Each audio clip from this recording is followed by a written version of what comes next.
I'm back.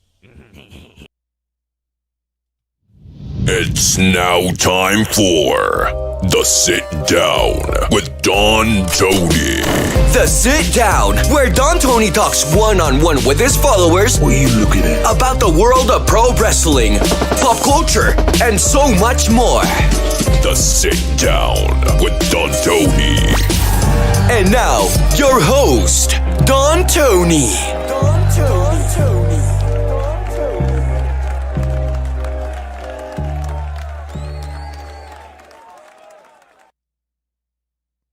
All right. March 8th, 2026. What's up, everyone? Don Tony here. Welcome to your latest edition of The Sit Down. Hope everyone had a good weekend. You know, the weekend's not over yet, but it is Sunday night right now, and I just got some very interesting things to discuss. Hopefully, a lot of you have your questions ready that you want me to get into as well. Couple of things I want to tell you right off the bat. First and foremost, congratulations to Havili. Fakupare, all the way from Australia. He won the predictions contest for Elimination Chamber right here on YouTube. So Havili, I know you have you're one of our Patreon friends as well. So DM me there and let me know how you want your prize so I could get it to you. So congratulations to you. Second off, in the very near future, don't know exactly which week, might be 2 weeks from now, but starting in 2 or 3 weeks, we're going to be streaming live Monday nights right after Raw on YouTube and Discord. All right, the thing is that I've been getting a lot of feedback from a lot of you out there, especially those that are on YouTube. And many of you tell me point blank that you do check out other shows live on a Monday night. And one of the reasons why they don't even pass by on Discord is because almost everybody's on YouTube. So in order to go from YouTube, you got to open Discord, then you have to connect to the server in order to hear anything. So in the next 2 or 3 weeks, we will be live on Monday nights on YouTube. So everyone that wants to get the show over there as well. Now, one other thing, I promised all of you, number one, that ridiculously stupid lawsuit where stockholders are suing Vince McMahon and WWE and saying that, you know, they took an offer from TKO where they could have possibly gotten better offers. You know that dumb lawsuit, right? I promised all of you I would not bring that up again unless something insanely shocking would develop from there. And I am sticking to it. I know a lot of you brought to my attention some of the fellow YouTubers out there that are having fun with the latest update. All I will say to you without naming any names is that Michelle Barrios and George, whatever his name is, George Costanza, I always remember the guy. They did not get forced out when Vince returned from the scandal. They left WWE in early 2020, which was years before that. I know a lot of you out there follow multiple shows, and you see who cuts and pastes who. Because I saw numerous people bringing that same statement up, and I know the source. I know the first person who put that out there, and everybody just watches other people's shit and assumes that what they're saying is true. Now, one other thing. I told you all, with all due respect, that once I did my quote-unquote investigation about what Dave Meltzer put out there about, Royce Keys, and bringing up that, about the age and some other things. I've said this clearly, and I don't want to get too deep with this, but I had more than one conversation with Royce Keys since then. And I will tell you that even though Dave doesn't realize this, there are quite a few people in wrestling that, just basically feel like, what does he have against him? Like suddenly putting that out there, when you go to WWE, it seems questionable. It seems tacky. And I think sometimes Dave doesn't understand that a lot of what he says is opinion.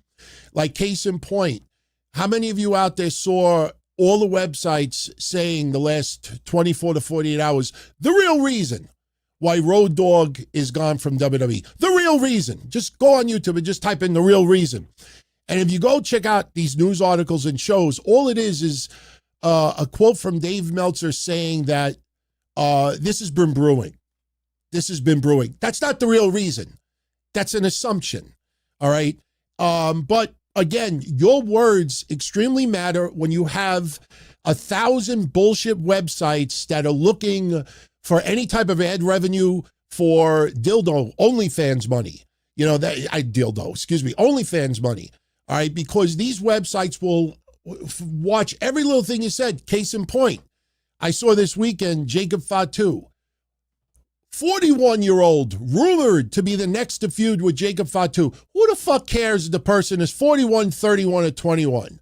But that's how people label it now, and that's basically the shit that he starts. So, I did a little bit of digging because one of our old school DTKC friends that used to tune in the show back in the 2010s said that he went to school with Royce Keys, and he was looking for his yearbook. Now, without getting too deep with this, the guy's sister also went to the same school, and he was looking for his yearbook. And I'm like, look, I understand you're annoyed as far as how the IWC is treating him, when he first left AEW and everything. But, I don't care what his age is. I'm not here to clear that up. But what I did tell you all is that once I got the information, if there was anything sus, is that what people say? Sus? Anything sus about it? My membership to the newsletter and my appreciation for him is out the door. And all I will say to you, because I can't reveal personal information, but if you zoom in on this, you will see that this is a big envelope that was shipped to me from California. Big envelope shipped 2 weeks ago. Media mail, which is why it took so fucking long. And in my hands, look at this. The yearbook of the school that Royce Keys went to. Oh my God. Sorry, Dave. As of tomorrow, I will not screenshot it. I will not make a fuss about it, but I just can't support you anymore. I just can't. Because it just comes off as, tacky, low budget bullshit. Especially tonight when you're writing about all this diatribe about AEW's revenue, $180 million in revenue, and this is based on this and based on that. And the funny thing is that if anybody out there asks Grok, which everybody loves to do now, asks AI, does any research, no one out there in Warner Brothers Discovery or AEW or the financial world ever confirmed or revealed what the TV deal revenue was between Warner Brothers Discovery and AEW. But because this $180 million number was thrown out there several years ago, people seem to stick with it. You say it enough times, you believe it, right? And the thing is, when you actually do the research, and I brought this up on Patreon a couple of weeks ago, I asked a Google Gemini. I said, what was the latest TV deal between Warner Brothers Discovery and AEW? What was the terms, financial terms? And it came back and said between 185 million across, I think, 3 years, possibly a fourth. I don't remember exactly what it said. So then I went to AI and I said, could you please tell me the sources of this? And suddenly it shows Meltzer. It shows podcasters. It shows wrestling stuff. So then my follow-up question was, is this based on fact? And then suddenly AI admits that this is estimations and assumptions. So then I wrote back and I said, so basically what you originally said to me as fact, you now say is an assumption. And AI said, yes, that is correct. So the thing is, whenever you see words like Road Dogg, writing was on the wall, possibly, vaguely, I talked to this person and this was built. If anybody gives you a vague report, don't buy it. Unless they have the balls to tell you, I can't confirm this. but I did speak to someone and they put this out there, and please do not take this as news, but I heard this, but unfortunately, every time something comes out after the fact, suddenly, oh, my sources told me this, my friends told me this person tells me that, this person tells me that. It's pretty amazing, and trust me, when WWE Unreal, the summer season comes out, and we go research and watch how they handle Drew McIntyre, oh boy, are we going to be rehashing some people's bullshit out there. But, I just wanted to throw it out there because I have a feeling some certain individuals, not Dave, but some other individuals will be tuning into this. And I'm not going to write in a synopsis. I'm not going to post it tomorrow.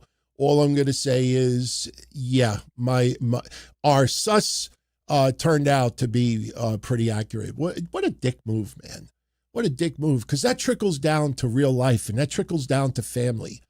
And then you got, people on the outside. You got kids. You got, little nieces and nephews, and they're getting trolled because of what some douchebag says online. And I'm not saying Dave's a douchebag here, but, people's words matter. And if you have an opinion, just point blank and say if you had an opinion. If Dave would just come out and say, listen, for the most part, I opine these days. I still have sources, but these days my basic, is giving opinions, analysis, opinions. But it's, I was told this, my friends told me this, a source told me this, and unnamed this, and then when you find out that 3/4 of the time, not only is it bullshit, but you get the wrestlers themselves that say, Dave, why didn't you just DM me? Look at Gail Kim. Look at fucking Ivar, the Viking Raiders. Look at this person, this person, this person. Why didn't you just DM me? You ever notice that? People out there always put shit out there, and then you see the person involved says, why didn't you just DM me? I would have given you the answer. And you guys know the reason why already. And I promise you we'll move on right now, but for the 975th time, for anybody that isn't aware, the reason why these websites, and I give credit to people like Fightful, even Mike Johnson, Dave Scheer, I give him credit now. Those people, even though they know they'll probably not get a response, they try. I could fucking send a DM to Vince McMahon every day. Vince, what do you have to say about what Janelle Grant said in Connecticut? I could go on my show tomorrow and say, I reached out to Vince McMahon for comment and received no reply. That's the truth. Am I lying? No, I'm not lying. But all of those sources out there, for the most part, always reach out and attempt to get clarification. And many times they don't get a reply. And if they don't get a reply, that's on the other people. But the reason why a lot of these other places never reach out to the source is because, let's not use Dave for a second. Let's use a Mexican Lucha Libre website. And we'll say the guy's name is Davidos. Davidos puts a story out there about a particular person, and it ends up being wrong. And he says, my sources tell me. And the wrestler says to Davidos, hey, Davidos, why didn't you reach out to me? And the person never fucking answers back. Never says, oh, I tried. You didn't answer. I must have had the wrong email. They never answer back. You know why? Because if Davidos Meltzeros reaches out, and then the wrestler says, that's not true. Listen, with all due respect, Davidos, that's not true. You know what ends up happening next? That reporter is in their room. I have to hold this. Motherfucker, I can't put this story out there anymore.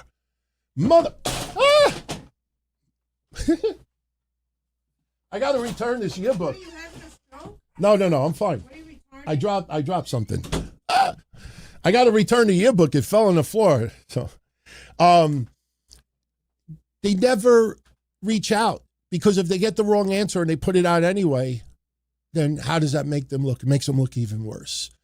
So, don't put out the true information. Don't reach out to the person, because you may not get the answer you want, and it fucks everything up. That's the motive of a lot of people out there. And this is what I have to say to all of them. Nothing personal. One last thing before we move on. Very, very serious for a minute. I got a few emails the last day or two. I had no idea that this was going on. Conan,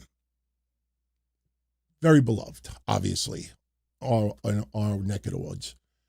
Conan is in the hospital, and Conan just had his leg amputated. Now, just let that sink in for a minute. I mean, the guy doesn't wrestle anymore. But when you're talking about quality of life, you know, you see Buff Bagwell. I'm not trying to be a jerk right now, but you see Buff Bagwell. You know, Maven was like, oh, ad revenue. You know, if Maven could have, Maven probably would have been in the surgical room with the camera. Once they did that video, everybody's like, okay, let's move on. You know, how's Buff Bagwell doing? Not just physically, but emotionally. You imagine what that must feel like to lose your fucking leg? Conan now apparently has had his leg amputated, and he may need to have the other leg amputated. Now, as far as the reasons behind it, there's a lot of assumptions. From diabetes to complications of this, I'm not putting any of that out there. If Conan wants to reveal the specifics, he will. All I can say is my heart and prayers are with him. You guys know, a lot of you know this, and I don't ever bring it up, but I'll bring it up now. All right. And I haven't brought it up for years for a reason. For a lot of you out there that may not know, when Conan needed the kidney transplant back in 2006 and 2007, myself and Georgianne Macropolis, we did the donation drive and raised like $16,000 or $17,000 so he could get the surgery. In fact, one of our listeners to the Don, Tony, and Kevin Castle show in the Minority Report donated his fucking kidney to Conan.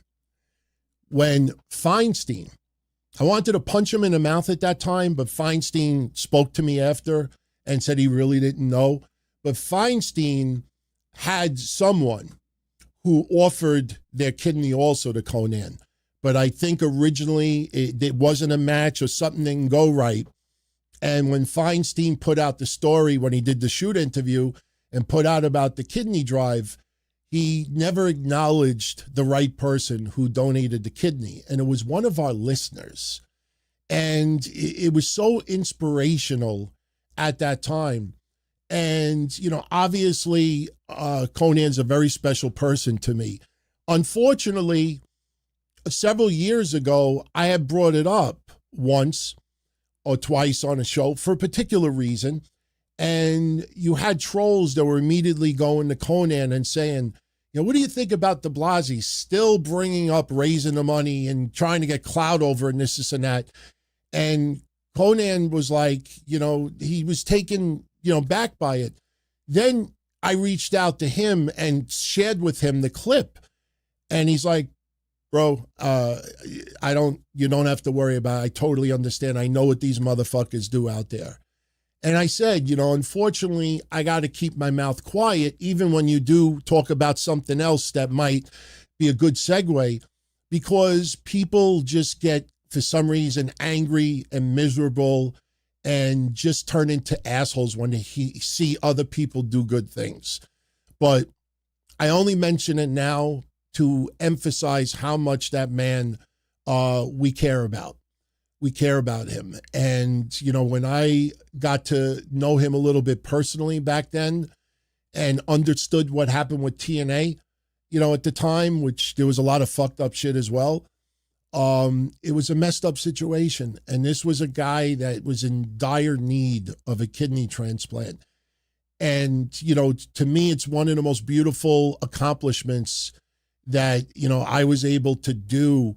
And let me tell you something, it's not easy to try to convince the IWC at that time to even donate $1 or $2.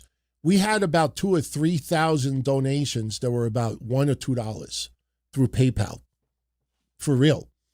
It was very difficult to get people to donate. You'd be surprised, no one outside of a few, and I don't want to start naming individual names, but there's some beautiful people out there in the wrestling world that tried to help as well. But I reached out to WWE. I reached out to TNA. I don't remember what other companies I reached out to at the time. And I said, look, if you don't know me and you don't trust me, Georgia Ann Macropolis is one you can trust. Reach out to her. Nobody, not one person, not $1 was ever donated. I know some wrestlers who donated merch, who donated money, and he's a very special person. He's a very special person. So he's in my prayers, and I hope he can pull through this because, I can only imagine what that's like to lose your leg. You literally, physically, and not just physically, emotionally. So my thoughts are with you, man. Not easy to get a little annoyed about, what we said earlier about Davidos and then talk about that. But, all right, before we go any further, obviously you saw the thumbnail. Obviously you saw the title for tonight's show. I wanted to, oh my God, I just realized something. We have a problem. You got to give me 1 second. We have a problem. We have a very big problem. Where did my mouse go? Where did my mouse go? Son of a bitch. Hang on a second. Where did my mouse go? This is not good. I'm literally like looking for my mouse. I'm like, where's my mouse? I hit the desk before and it disappeared. Hold on a second. Is this my mouse? Oh, okay. Okay, I found my mouse. Thank God. I have a yellow mouse, so. I mean, I needed my mouse if I'm going to be putting thumbnails up. We got to talk about Road Dogg walking out at WWE. Will he become, did he sign with AEW with the other dogs? We shall see. I think I did a good job with that. No AI involved, I should also say. We're also going to talk about, obviously Cody Rhodes and Randy Orton. Now the main event for WrestleMania. Could names be added? We'll discuss it. But yeah, the obviously the one that everybody is talking about is this, And should we be an asshole and zoom in a little? Nah, I'm not going to do that. Listen, if anybody wants to help me out there, I would appreciate it. I would love for any of you out there that follow me on Twitter at Don Tony D, or even if you don't follow me on Twitter, please show me the Lucha Libre websites, Mexican wrestlers, Lucha Libre stars, Lucha Libre podcasters. Doesn't mean that fans in the United States aren't fans of Lucha Libre, but I want to see the media from Mexico and the Lucha Libre world losing their shit over Dragon Lee being shown on camera by Gunther unmasking him so he could get a submission victory. I want to see it. And the reason why I say that is because I can't find it. And trust me, on X, you could hit right-click your mouse and select Translate to English. And I have looked at international sites, that Spanish posts, and I can't find, anybody really in the media world in Mexico with their panties in a bunch about what happened on Raw Monday night. It's a little bit bizarre to see some wrestling fans that just don't like WWE. I totally get it. I am 100% with you. Like, what a dick move. Obviously, this is to make Gunther come off like an even bigger dick. That Gunther don't care about Lucha Libre. Gunther don't care about legends. Gunther didn't care about AJ Styles, John Cena. Gunther is the ultimate asshole. All right, until you watch him with Cody Rhodes on, what do you want to talk about? Whatever that shit is. Then you realize, he actually is a pretty damn good guy. And we know that. But the thing is, as far as the character goes, Gunther is a dick. And what he did on Monday is the absolute dick move to do.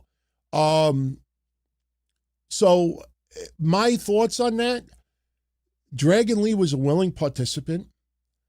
If you do a Google search, you could see a lot of Mexican wrestlers without their masks. You know, you see other wrestlers and what they look like.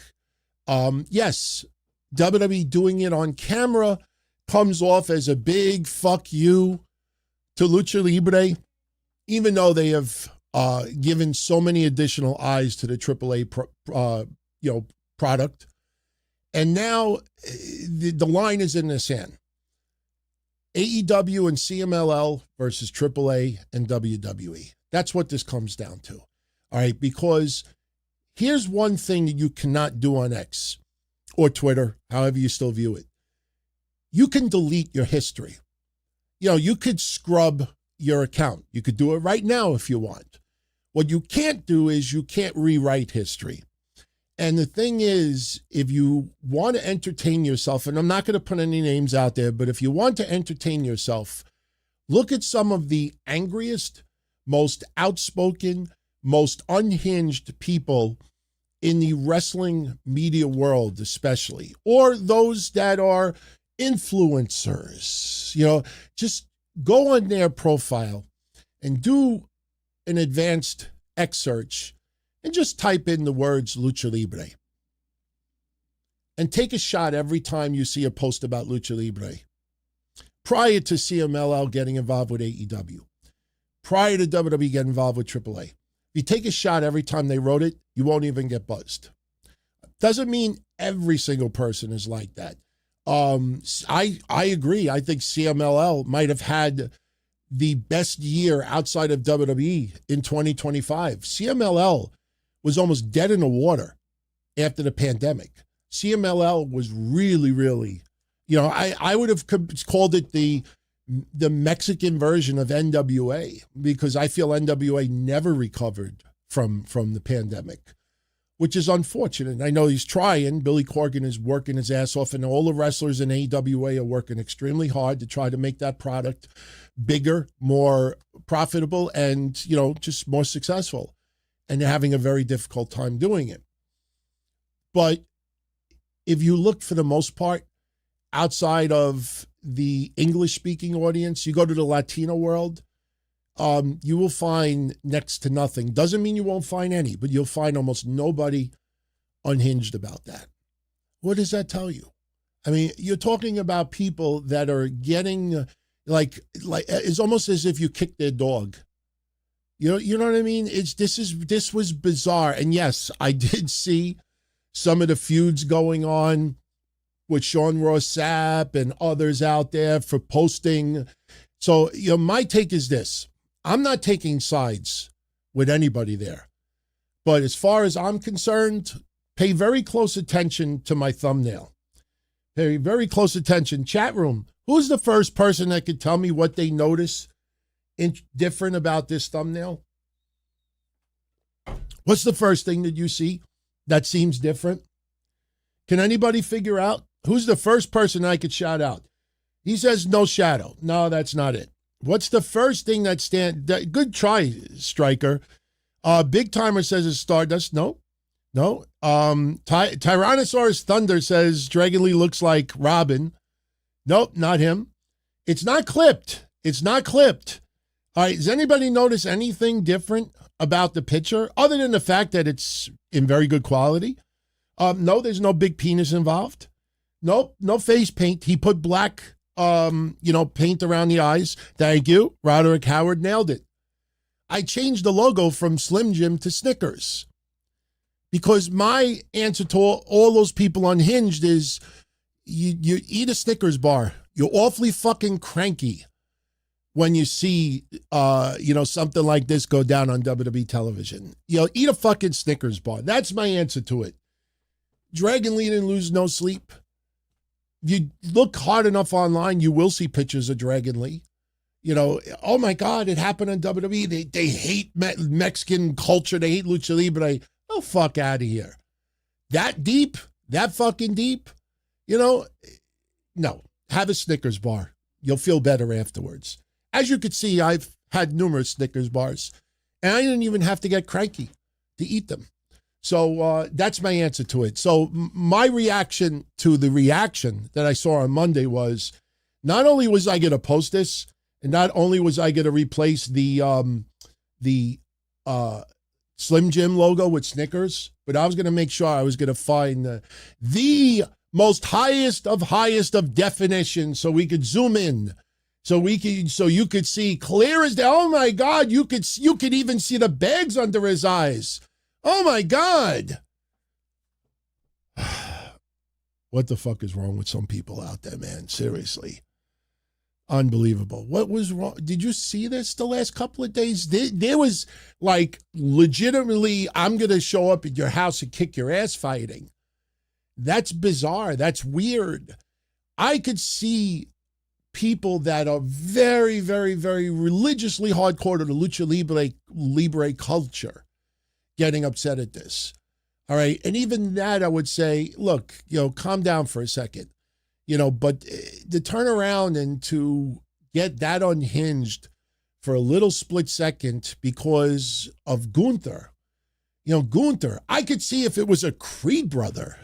I could see if it was a Creed brother or someone else much lower food scale, Ray or Bravo Americano pulling the mask off. Oh!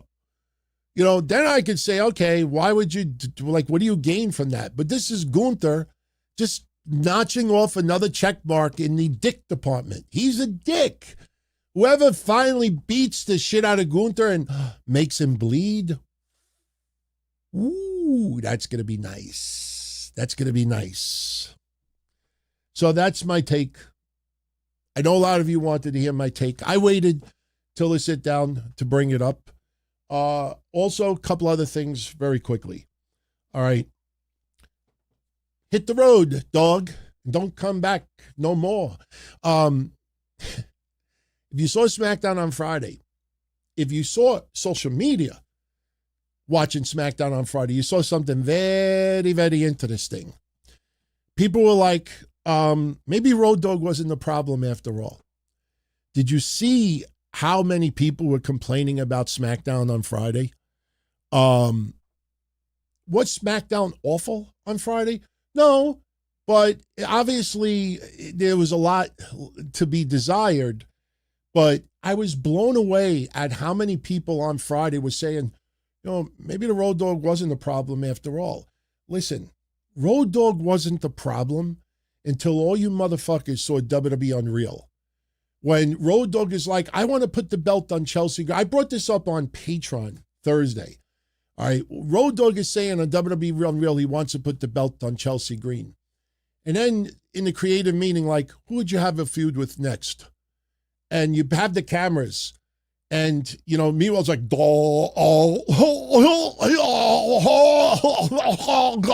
and made Road Dogg look like a fool. Made Road Dogg look like a fucking fool. And the thing is this, okay? I said 3 or 4 months ago that WWE's booking for Unreal. WWE's booking for Unreal. It's not just Monday Night Raw. It's not just for international premium live events. This is for Netflix, and it's for Unreal. And the cameras are recording almost at all times. But one thing that a lot of you need to be reminded of is this is not Netflix editing Unreal.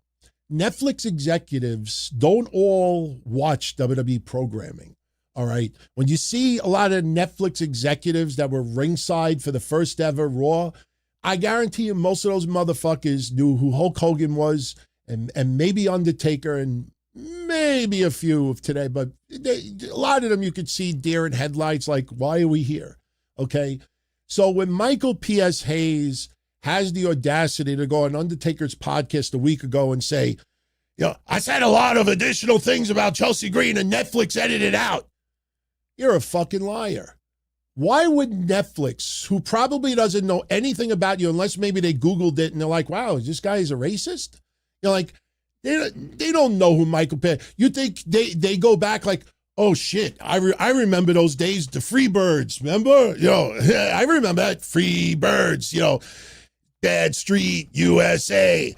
None of those fucking Netflix people know who he is. So why would they turn around and say, somebody in the creative meeting Netflix, hey, why don't we edit out this blonde-haired guy and what he's saying about this girl and let's make it sound like he's being a douchebag.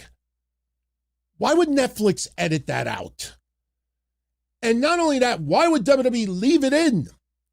Why would Triple H leave in Io Sky jumping on his lap like a puppy if it was going to cause that much weird controversy? You know, the idea that people think that Netflix is the one editing this, you are sadly mistaken. This is all WWE. And Road Dogg has been there off and on since before the Attitude Era. All right. And Road Dogg knows how this is played. And Road Dogg doesn't take it personally. Road Dogg could care less if the entire IWC thinks that he's a clown, because at the end of the day, he was sticking up for R-Truth. He was sticking up for Chelsea Green. And not only that, here's what I said Thursday, that if you all go watch Unreal again, you find another one. When you watch the creative meeting and all this discussion, tell me another time where the creative meeting was looking that far in advance, making a decision. I want to put the belt on Cody. I want to put the belt on this person. I want to do this and I want to do that. Show me another one where there's the follow-up question and says, what do we do about this? Where do we go from here?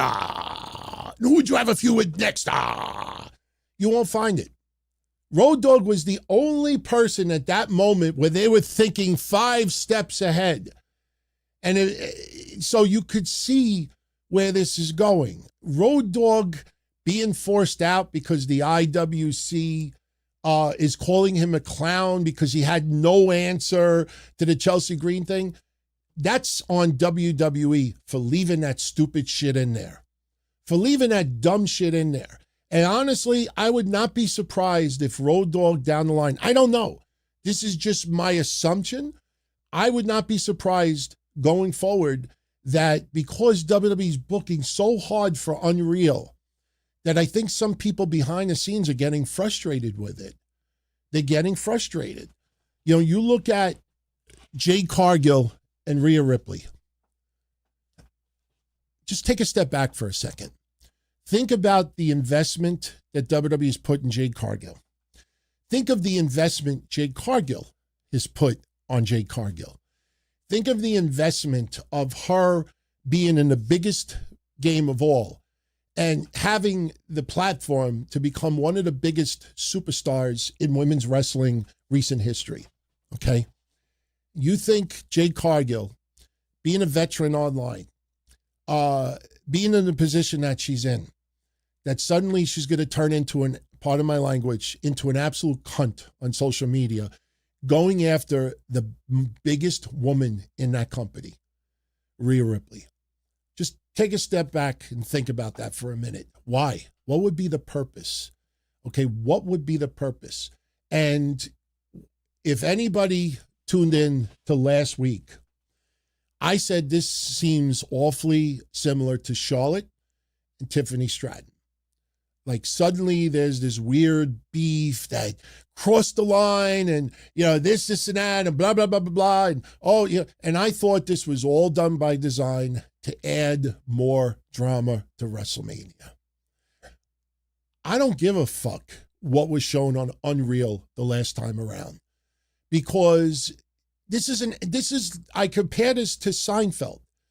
It's like Kramer making a coffee table book about coffee tables. All right. WWE Unreal, this is an entertainment company putting out entertainment. There's no meeting, guys, we're scripted, we're storytelling, but this is real. So if we catch you in a compromised position, we have to go with it.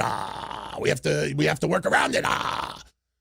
That's ridiculous. That's dumb. That's stupid. That's suicidal. That's insane. That's not what you do. You know, that's as bad as when Tony Schiavone was on fucking WCW TV that time. Remember? You know, this was not in the script. This was not supposed to happen. You know, like, this is fake, but this wasn't supposed to be fake. You know, it's ridiculous.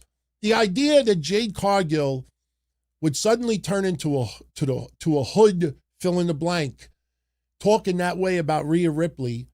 Why? Why? Why would you put yourself in that kind of a position? All right. If there was an issue with Shayna Baszler over a year ago, and it's more of Jade Cargill still being new on the roster and, maybe, having some issues, okay, fine. But how many people saw used, I'll use it like this, how many people saw others use the Shayna Baszler Jade incident to legitimize the Jade Rhea incident? Trying to make it seem like Jade Cargill, unprofessional. I saw somebody write, you could take the, what did they say? You could take the rat out of the hood, but you can't take the hood out of the rat. That's what somebody wrote online. Jade Cargill is not a hood rat. Jade Cargill is an extremely educated, very powerful woman who seems to be an awesome mother and a good wife, and is very committed at what she does with a shitload of pressure and a lot of online hate. There's a lot of resentment still since she left AEW. All right. And all she wanted to do is just, further her career and become a legacy. All right. But my point is, last week I said this seems like Tiffany Stratton and Charlotte all over again. Blur the lines. Blur the lines where you don't know where sports entertainment ends and reality begins. And sure enough, Natty. Natalia elevates, Natty decimates, and WWE dissipates as far as her push goes. Natty did an interview a couple of days ago, and Natty was asked about the Jade Cargill Rhea stuff, and Natty says, this reminds me a lot of Charlotte Flair and Tiffany Stratton. And then I watched WWE Unreal, and guess what? I wanted to see the match even more. Need I say more? They're trying to blur the lines so hard. Zilla Fatu almost shitting on the floor when he heard CM Punk say, I'm going to bury you next to your father. Zilla, were you born like in the same community as Tony Khan? You born with a silver spoon in your mouth? You never heard somebody streetwise, I'm going to fucking bury you next to your father. Like losing your shit that much? No. This is entertainment. WWE is trying to blur the lines as hard as they could. They try to blur it with Seth Rollins and CM Punk, blur it with CM Punk and Drew McIntyre, blur it with this person and this person. And in a lot of ways, this succeeds. CM Punk and Seth Rollins had legitimate heat, but they obviously were able to work past that and do what's best for business, and they're better for it. You look at Becky Lynch and AJ Lee. You think when they were going over the match, even months ago, Becky Lynch, the hatred that they have for each other, you think Becky was talking to AJ Lee and say, listen, AJ, I'm going to hit the ropes and, I hope you fucking break your leg, you bitch. And then, listen, if you do recover, then, you could hit me in the face. But if I fucking feel like it, maybe I'll do an Andre the Giant and just walk away and no-sell everything. Listen, have a good match. Don't break a leg, but make sure you slip on the sweaty part. Like, there's not this animosity. They want you to believe that there's all this friction. CM Punk, Roman Reigns, Jade Cargill and Rhea Ripley and this person and this person. They're really getting, I know this is kind of a premature. WWE is very much unreal, and WWE in a lot of ways is becoming uncool. It's becoming uncool. You saw what happened to Logan Paul this weekend. I saw this super chat come in earlier, and I want to definitely bring this up very quickly, and then I'll get back to Road. Well, the bottom line with Road Dogg is that I think he was just fed up with how things are being run over there. I think he just realized, like, look, I just can't anymore. I just need to pull back and, take it a little bit easy. I think there's too much pressure, too much of this trying to put reality on there. And I don't think it's as much as creative, because a lot of people in the company were batting for him. I don't picture AJ Styles and a bunch of people saying, give him a chance. And then to Dave Meltzer privately, like, no, writing's on the wall. They want this motherfucker out, And if you don't like that, I got 2 words for you. I just don't buy it. I don't buy it. But this, who sent this in earlier? I definitely want to mention this. This is Ronnie. Did I see the video of Logan Paul staging a call from WWE saying that he was not allowed to fight Le'Veon Bell in a boxing match? What a clown. I didn't know that he was calling out Le'Veon Bell. I didn't know anything about Le'Veon Bell until this story came out. Apparently he's a former football player. I don't know much else, but I did see that video and it was 100% staged. Logan Paul putting a video on social media that he wants to fight an NFL player. And supposedly Triple H called him. And it just so happened they were streaming and Triple H is like, you can't do it. You're not allowed to do it. You could get injured. And it's obviously a staged call. And when it was done, I'm like, this is not unreal. This is uncool. This was not entertaining. And let me tell you something. Just because WWE's in bed with Netflix, entertainment company, and just because WWE's in bed with ESPN, doesn't mean that every single person in the sports world finds WWE cool. And I think WWE's fucking trying way too hard to be reality TV. Trying to blur those lines. They're trying to find a variation of Stone Cold versus Mr. McMahon. You'll never get any bigger than that. The employee telling his boss, fuck you, and stunning him and doing everything else, putting cement in his limo and beating the shit out of your boss. Don't everybody want to do that? You're not getting that. And especially in this day and age, yeah, you do need CM Punk to tell Roman, I'm going to bury you next to your fucking father. And Roman calling him Phil over and over again, and not once did Phil call Roman Joe. My name is Joe, and I got leukemia. Unfortunately, and I'm not making fun of it, but that's the only time we ever heard Roman Reigns use his real name. You notice how no one says Joe? Hey, Joe. Nobody says Joe. Joe, little brother. They don't. But on the opposite side, hey, Phil. Oof. Ooh, he called him Phil. Oh, my God. They're trying so hard to be unreal, they're turning into uncool. Not everything. There's a shitload in WWE I still enjoy, but a lot of the shit is starting to backfire.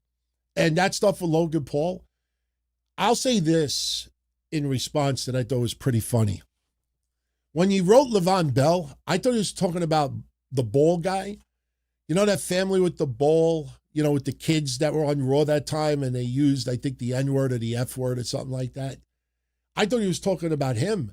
And I was like, yeah, okay, I don't mind LeVar Ball, whatever the guy's name is, fucking fighting Logan Paul. Yeah, give me that. I've seen them both get beat up. But what I did find funny about all of that is you got Triple H and Logan Paul staging this call. You could get injured. And I'm like, well, Seth didn't fight an NFL guy. I don't think Braun Breaker had a boxing match, and they seem to have gotten injured. What's the difference? Like, you see more people getting injured not having boxing matches. I just thought it was stupid, man.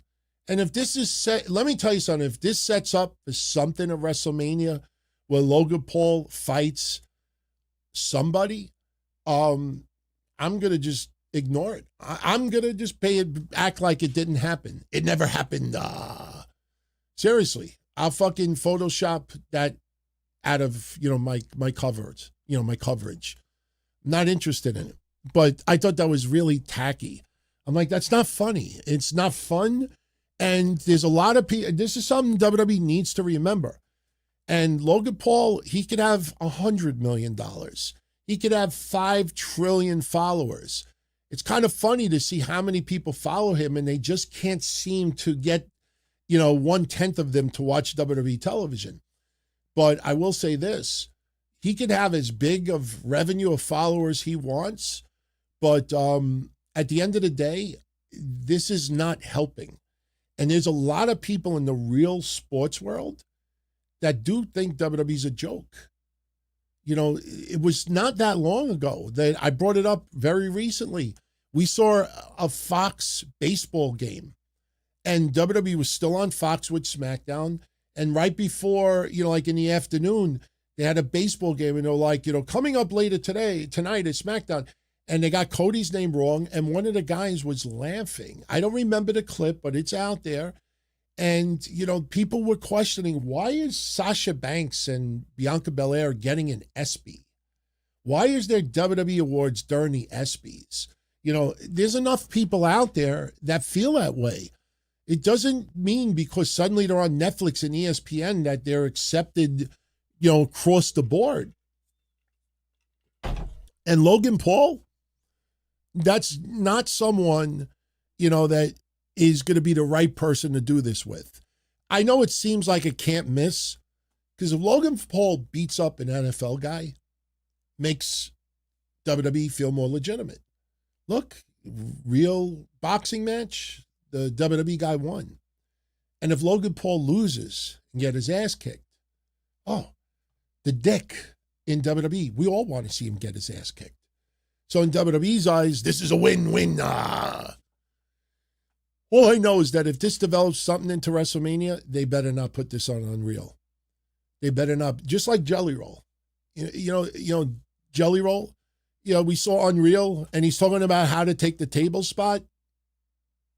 That, to me, is like, fuck you. We know what WWE is.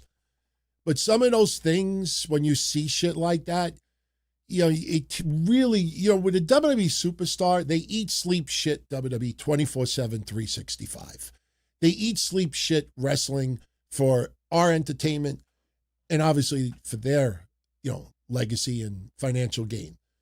But at least they're there 24/7, 365. When you got a celebrity that was supposed to have this perception of this and perception of that, especially that it was with Logan Paul. Especially that it was with Logan Paul. You do this shit, you set up a Mania match, and then we see Unreal, you're like, we're going to do this. Then I'm going to, like, no, that's not entertaining at all to me. So that's my take on that shit. Are we leaving any? Okay. I'll one last thing, and then we'll get back to super shout-outs. By the way, tonight we're going to run about 90 minutes. About 90 minutes. I actually have to jet a little bit earlier tonight. I got some personal stuff to get into. It looks like I'm sweating, but I actually took a shower like right before I went live. I actually got to do something later on. So got to do what I got to do. One last thing. We talked about it on Wednesday Night Dynamite, and, there was betting odds. You actually could bet on this stuff. The betting odds were very, very heavy that Cody Rhodes was going to beat Drew McIntyre for the Undisputed WWE Championship, and then it be Cody Rhodes versus Randy Orton at WrestleMania. And let me tell you something, my friends. If they leave it one-on-one, remember what I said about WWE Unreal. Get ready for the Dusty shade. Get ready for the Cowboy Bob Orton shade. Maybe even we'll hear the H word, and I don't mean Hunter, I mean hepatitis. You will see, we might even hear those magical four letters.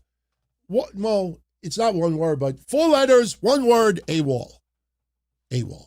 AWOL. People don't know what I'm talking about, Google it. You'll see that. And if they start getting that into the weeds, it's going to, again, it's not going to be Unreal, it's going to be uncool. Do not discount the possibility that this doesn't turn into a 4-way or a 5-way. I'm not saying it's going to happen, but, just because they put this thumbnail out, the American Nightmare versus the Viper, I mean, we forget last year it was Rhea versus Bianca coming out of the Elimination Chamber, and then all of a sudden, Io Sky, I want match. No. You didn't win the Chamber. No. Bianca didn't win the Chamber last year to make it a 3-way. So, until we get another week, 2 weeks of this, there's always that possibility that this could be tweaked, because what do you do with Jacob Fatu? What do you do with Drew McIntyre after this? Going into Mania, what do you do with Sami Zayn? LA Knight, you really can't get involved with this because LA Knight's a Raw guy. He's Raw. So it would be very difficult to interject LA Knight into this, making it the six-pack challenge like we discussed last week. So I would say let's wait a week.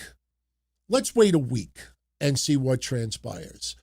Sure, they can do a Money in the Bank thing. They could do a number one contenders thing at Mania, and whoever wins is the number one contender coming out at Mania and this and that. But, that's not a high-profile match.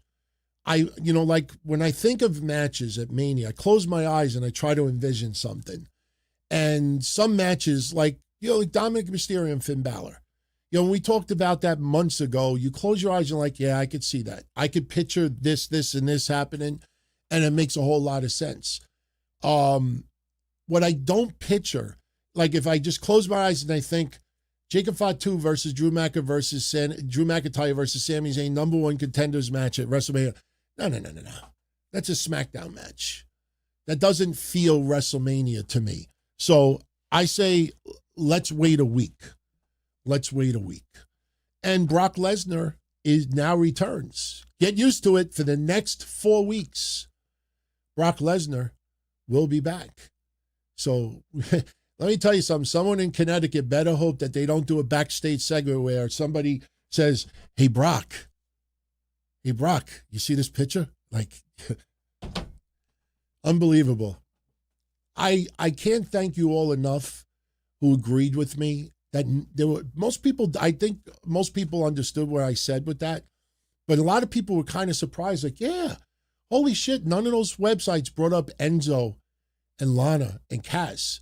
It was right down to the fucking text message and the sexy picture and all of that. And they're like, wow, none of them even brought up that possibility, that maybe they were redoing that. Everybody immediately think, oh, they're taking shots at Janelle Grant. They didn't even bring that up. What does that tell you? They were trying to push a certain narrative, which I think is fucked up. So, let's wait a week. But now we got Brock returning, and this will lead for 4 or 5 weeks. I don't know what they do with Brock. Could they have Brock versus Seth?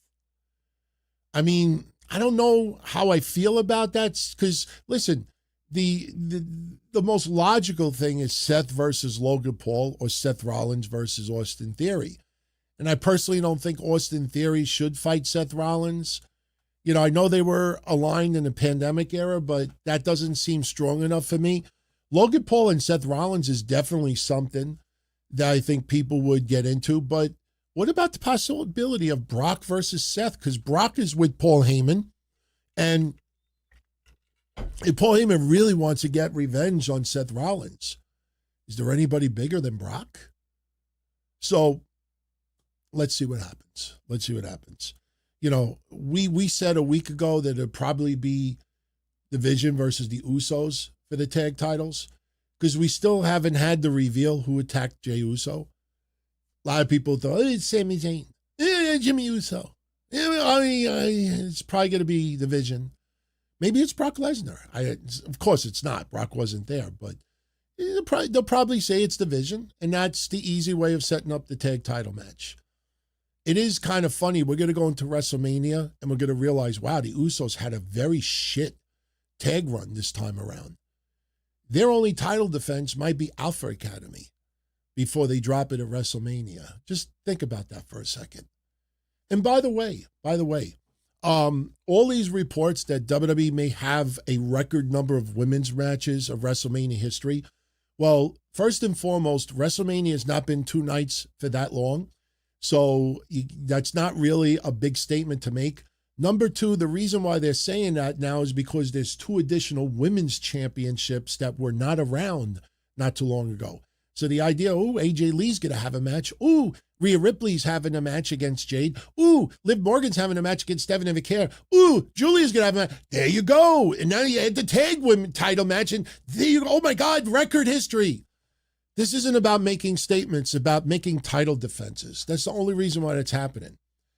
And if I really want to be an asshole, how come you motherfuckers aren't bringing up the fact that AEW in the first 2.5 months, almost 3 months on television, that they have had a total of 72 matches on TV, on Dynamite?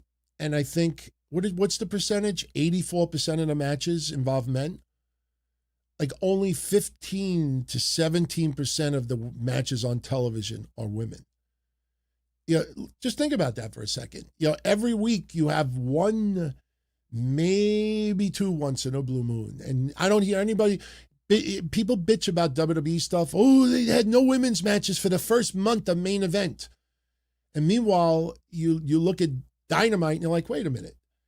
85% of the matches have been men. Where's the complaints there? Just saying. Okay. So in closing, Randy Orton, Cody Rhodes, let's wait a week. Let's see what happens the following week. Let's see what they do about Sami Zayn and Drew McIntyre and Jacob Fatu. Somebody even came up with this idea, which I found interesting. Hey, maybe Cody will fight Randy on night one, and the winner of that match will fight the winner of Drew versus Sammy versus Jacob Fatu on night two. No. That's something you do in a video game. You're not going to do that at WrestleMania. So I think people think that because of what happened 2 years ago with Cody in the tag match and then Cody having the singles match. I think that's why people are bringing that up. So, all right. Before we get into questions, I really wasn't going to do this, but I'm going to do it just because I can.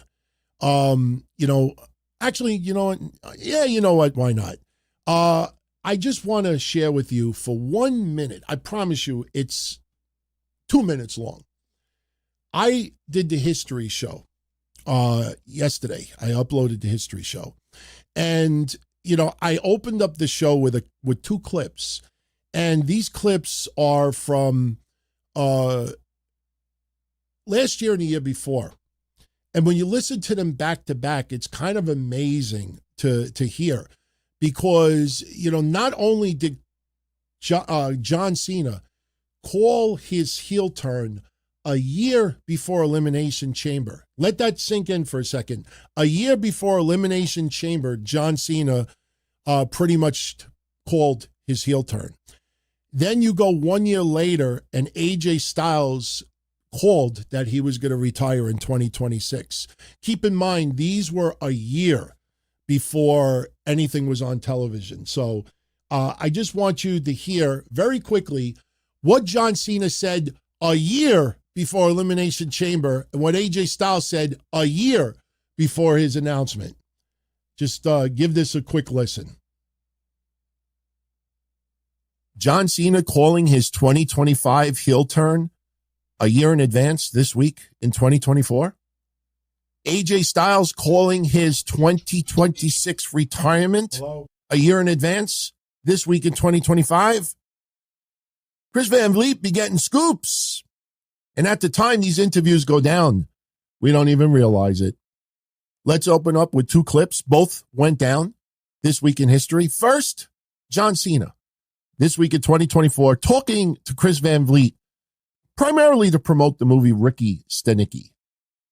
But just out of nowhere during this conversation, Chris Van Vliet asks the question, could John Cena turn heel? And this was his answer. Imagine a world where The Rock's a heel now. Imagine a world where The Rock and John Cena are a heel at the same time. So the weird thing is that's supposed to happen. If you think of the course of human life, no one is perfect, right? And it's very tough each day to wake up and live a good life. It's tough to be mistake-free. So that's like human trajectory. We all go through patches where we make decisions against our value system. We all turn heel at one point. It's just a matter of if you see the light. And I think that's what makes a lot of the characters redeemable is you take a really good guy and then have them lose their way. It's It's Darth Vader in Star Wars. Man, you want to root for him because you know you don't give up on that guy. I know there's good in him. Like that's beautiful. Those stories are beautiful. Pretty interesting to look back at that. Well, fast forward 1 year later, this week in 2025, AJ Styles approaching 48 years old, which would make him 49 in 2026. He is being interviewed by Chris Van Vliet. Bunch of topics being discussed. Somewhere in the interview, the topic of retirement comes up. And Chris Van Vliet asks a very specific question to AJ Styles. Will you still be wrestling by the age of 50? And this is what AJ Styles had to say. When you talk about The Undertaker being done and you're his last opponent, do you think about how much longer you can do this? Oh, man. I've thought about it a lot, to way much more than I should have. I should have known what I was doing by now, but like, it's so hard because you enjoy it so much. And I enjoy being around my friends. Don't get me wrong. I love being at home, but the opportunity to see them and see them doing well and seeing them smile and like seeing them grow. Like some of these guys, like Roman, for instance, like, man, his selling is on a different level. He's like changed. Jey Uso, Jimmy Uso, all these guys, Roman stepped up. They stepped up with him. I just thought that was so impressive that they do that. And seeing him grow into these amazing, these big superstar. Gunther, losing all that weight to get to where he's at now as the heavyweight champion. It's freaking awesome. Right? Cody, seeing where he's at, what he had to go through to get to where he was at. And what he's doing now is at that position. Like he's the guy. He puts the work in. Dominic Mysterio, so freaking good to see where he was, to see where he is now. Easily, in my opinion, top heel. Like you can't get heat like he can, but to see where he was when he first came, that's freaking cool. Yeah. And I like seeing that. That's what I'm going to miss when it's over, right? Just seeing people do really well and find a way to get to the top. Do you want to wrestle into your 50s? No, I don't. No. Do you want to have a match at 50? No. So you're saying there's only a few more years left then? That's correct. I keep saying that I've said this, but I will not wrestle to 50. I promise you that. I tell you, you look back at both of those interviews and man, they called it. And it makes me think I got to start watching older Chris Van Vliet interviews to see who else he has interviewed where there might be some gems, some nuggets, some premonitions, some predictions, or maybe some statements regarding their futures that we didn't pay much attention to at the time. So what's up, everyone? Don Tony here. Welcome to season 4, episode 10 of This Week in Wrestling History. If it's episode 10, that means we are in week 10 of the year. This week, we covered a period of March 5th through March 11th. And as you will see by the pictorial teaser for this episode, we covered a gamut. Every side of professional wrestling is covered. The good, the bad, the ugly, the comical, the serious. Great women's wrestling, great men's wrestling, hardcore, technically sound, tragedy, celebrations, and some very interesting little pieces of history that many times we completely forget about, and other times we don't even realize that they happened. And this was a very interesting week to look back on. We'll open up with a little bit more of a lighthearted moment because it's interesting that The Price is Right, the game show The Price is Right, would come up twice this week in history. Once in the late 70s and once in the 2010s. Former wrestling superstars appearing on The Price is Right. I think you'll get a kick out of it because we got audio clips on both. But first, let's open it up with 1981. Pat Patterson taking part on regular TV. We didn't get too many, moments like this, but when they happened, they were memorable. Pat Patterson taking Sergeant Slaughter's Cobra Clutch challenge. And, it's up for dispute if he actually broke the hold.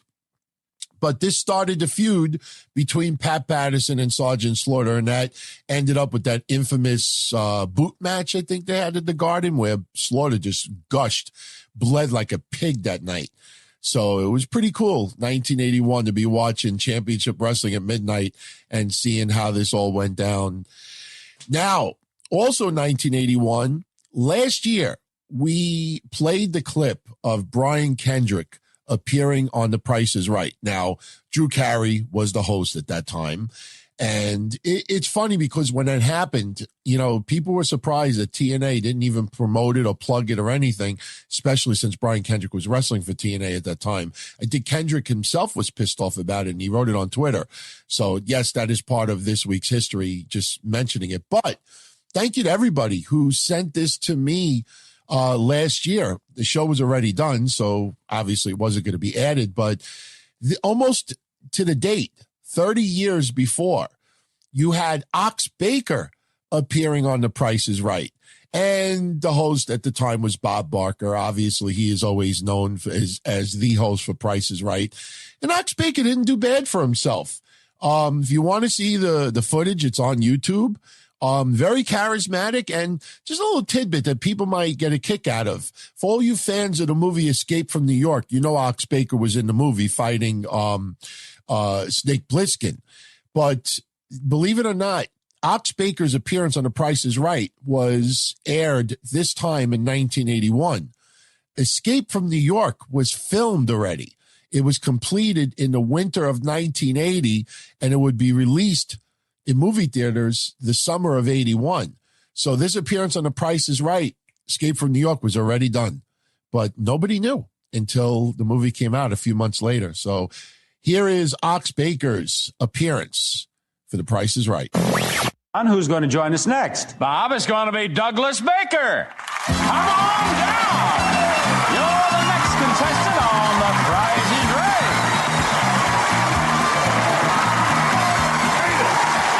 Douglas. How do you do? Douglas, I sure hope you're in a good mood today. I'm in a great mood, Bob.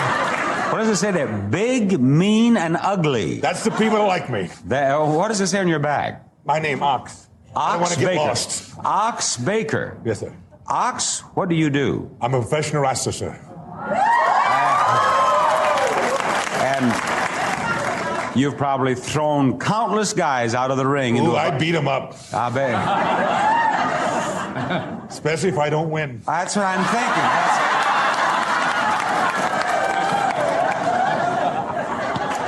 Ox,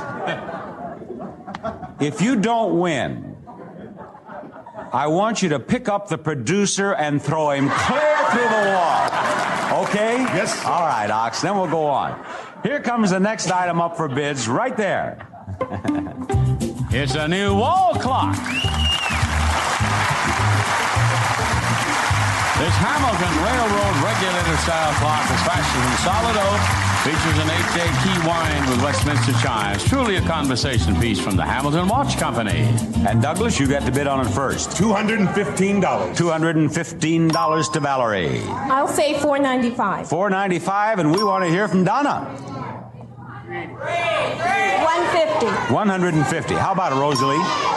$400. $400. The actual retail price is $350, and Ox is the winner. Yes,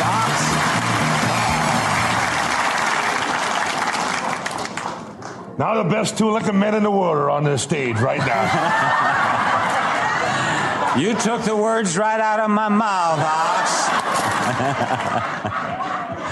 Now, Ox, I want to give you all of these prizes. I really do. A range, a wicker desk and chair, a stereo, and a Franklin fireplace.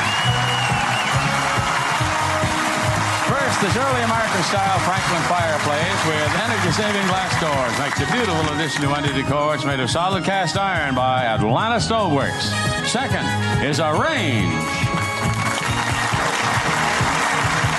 Tappan self-cleaning convection air gas range designed to save energy.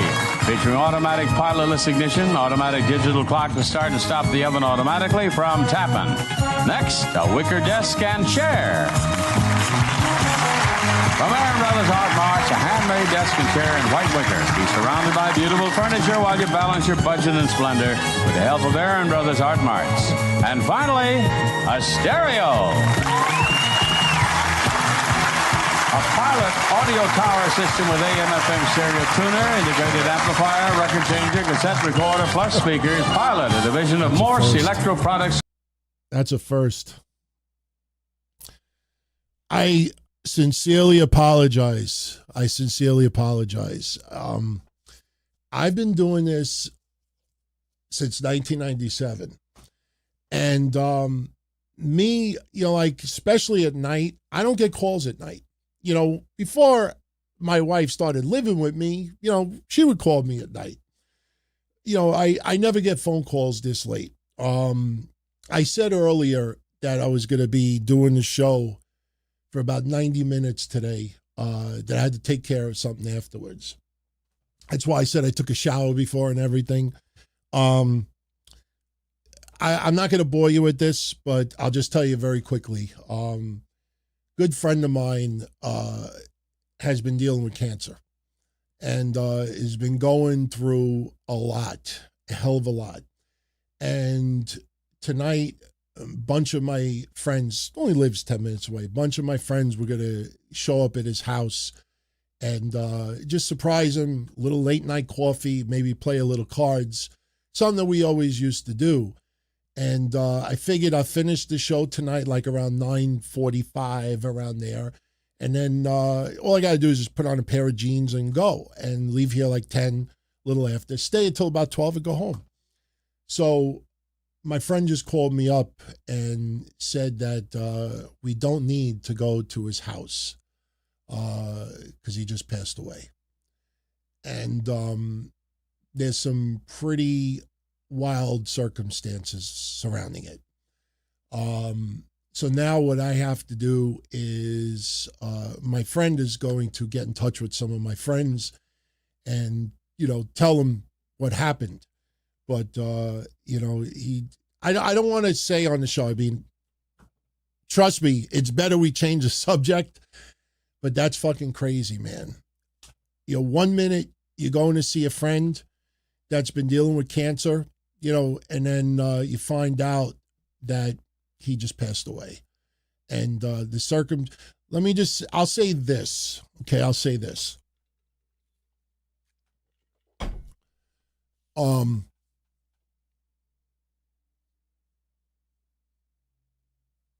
it's very reminiscent of someone else who was very dear to me in wrestling that was dealing with a lot of pain and just got to the point where the pain was too much.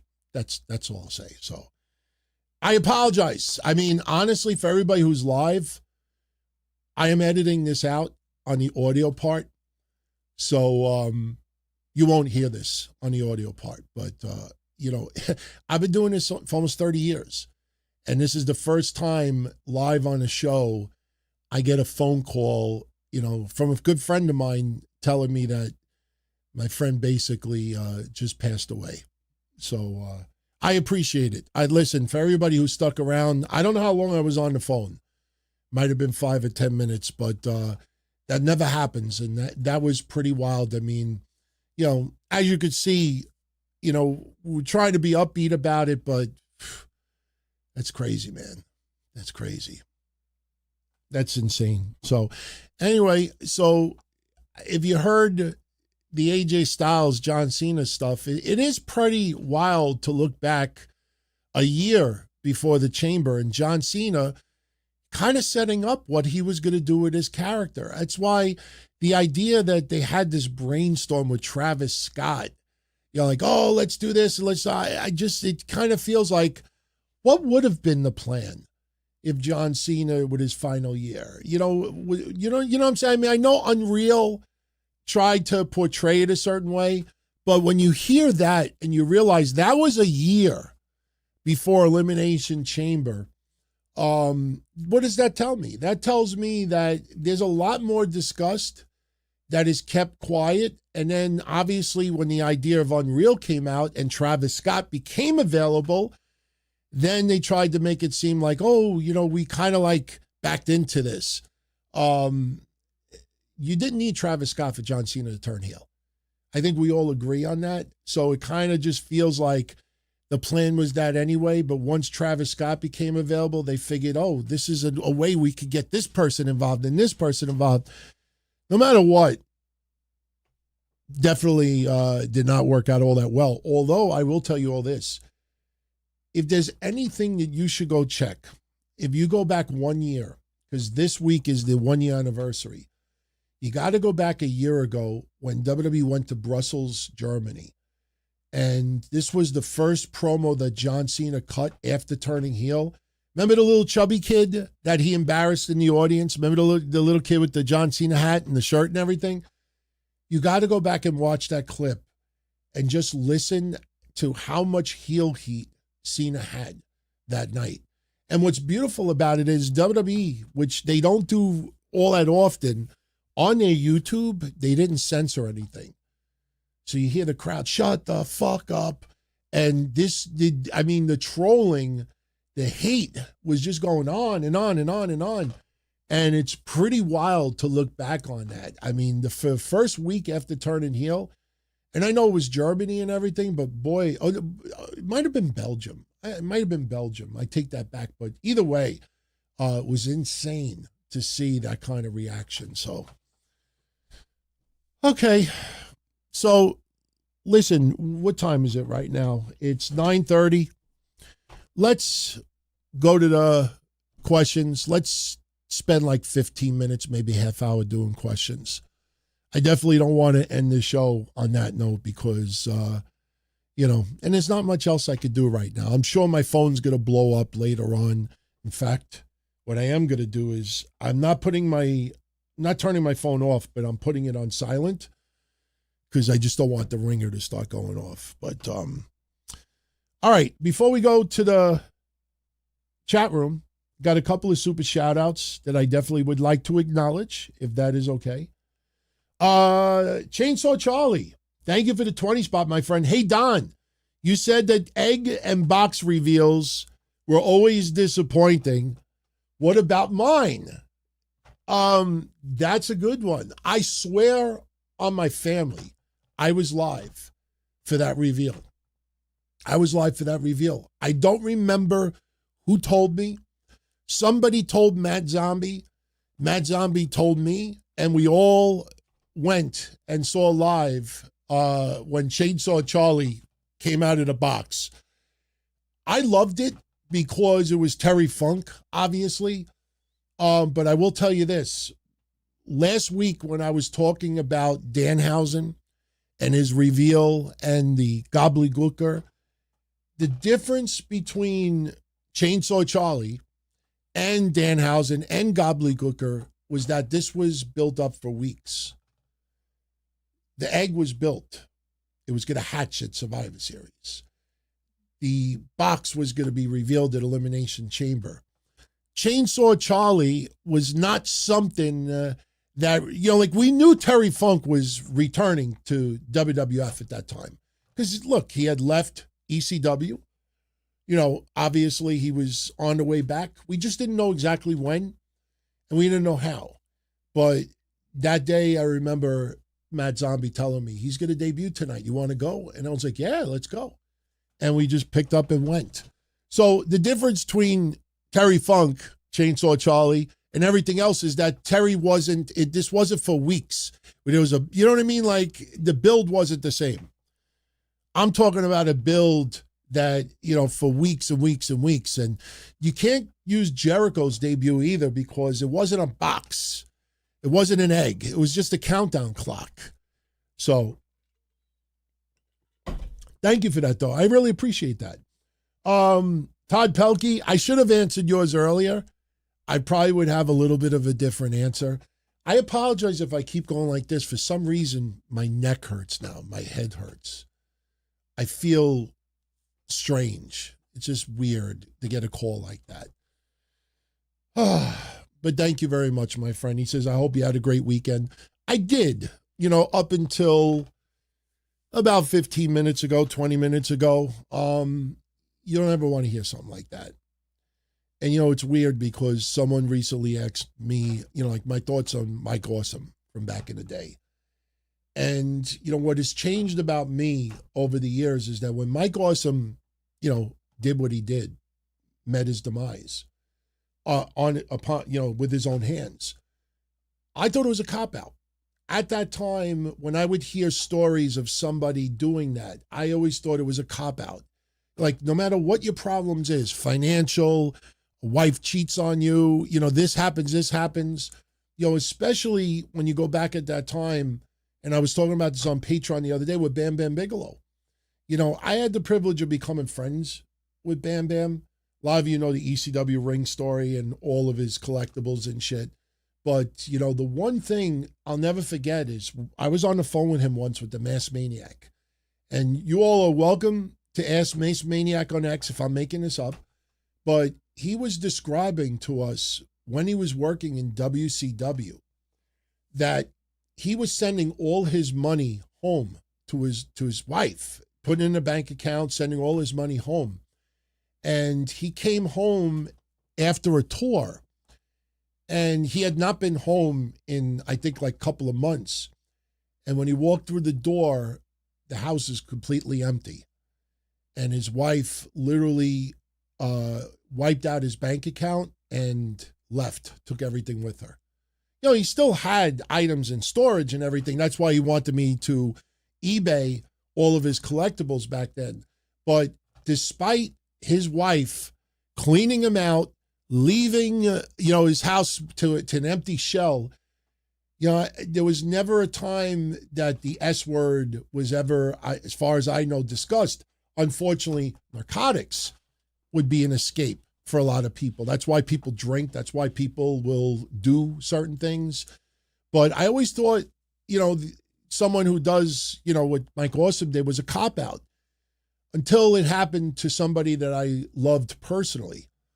And then I started to understand a little bit more and, how painful that could be, physically, mentally, whatever it is. And obviously my views are completely different than what it was 30 years ago, but 25 years ago. But yeah, to hear that tonight, man, that sucks. I mean, crazy to think about. But thank you, Todd. I appreciate that. Daniel San says, no one wanted to see Cody versus Drew again. So why is everybody bitching now? And he loves the show. Thank you very much, Daniel. They had to do Cody versus Drew because how do you get from Drew to Cody versus Randy at WrestleMania? Listen, Drew McIntyre didn't hold the championship for all that long. All right. But we got used to Roman Reigns having the belt for so long that he did. We got used to Cody Rhodes for having an extended run. Then obviously he lost it to Cena. Cena didn't hold it for that long. But my point is, what would have been the point? Like, how long of a title reign should Drew McIntyre have had to say, okay, he had a good run? I think Drew McIntyre has had a good run. I'm happy they were able to figure out a platform for Drew McIntyre to be world champion in front of a crowd. For many years, I always labeled Drew McIntyre the COVID champion. He was the COVID champion because he unfortunately had his run with no live audience. And I get he won it at Mania and then CM Punk, the interaction which had him ultimately lose it. But still, he didn't have any legitimate run in front of live fans. And Drew McIntyre has established himself. He's a main eventer. And, we can't have it that titles don't matter. And then someone has the belt and loses it, and then suddenly titles matter. The reason why Drew dropped the title to Cody is to give a reason for Cody versus Randy at WrestleMania. With a title on the line, it amps the stakes up a little bit. You didn't want to just have a grudge match. Think about this. Cody versus Randy for the championship is a lot easier to book than Cody versus Randy grudge match. In order to have a grudge match, you need to have a reason to have a grudge. You need to have a reason to be pissed off at each other. With the Elimination Chamber, it's, hey, nothing personal, Cody, but I won the chamber. I get the world title shot. You happen to be champion. I'm fighting you. That's the easy way to get Cody versus Randy without 2-3 months build, 2-3 years build. I mean, Finn Balor versus Dominic Mysterio was like 2-3 years in the making, 2.5 years in the making. So you had to get to Cody as champion in order to get Cody versus Randy. Doesn't mean Drew can't become champion again. Injury could happen. Look at CM Punk. Would CM Punk be champion right now if Seth Rollins didn't get injured? Or if Braun Breaker didn't get injured? So we don't know. But listen, it's not my ideal choice, but I do know that for a couple of years, we kind of wanted to see Randy Orton turn heel and fight Cody.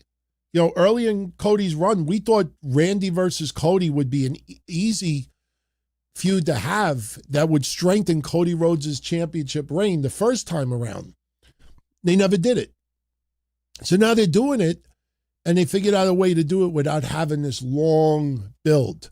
But one thing is for certain, they're going to have a shitload of tension leading into WrestleMania. So, yeah, and Benjamin, you're right. Cody and Randy already had a match. But that was, like to set up something else. Like the stakes, they were put together not by choice, so to speak. They were put together because of circumstance. That's what WWE's trying to do. WWE's trying to set up Cody versus Randy by circumstance, not by choice.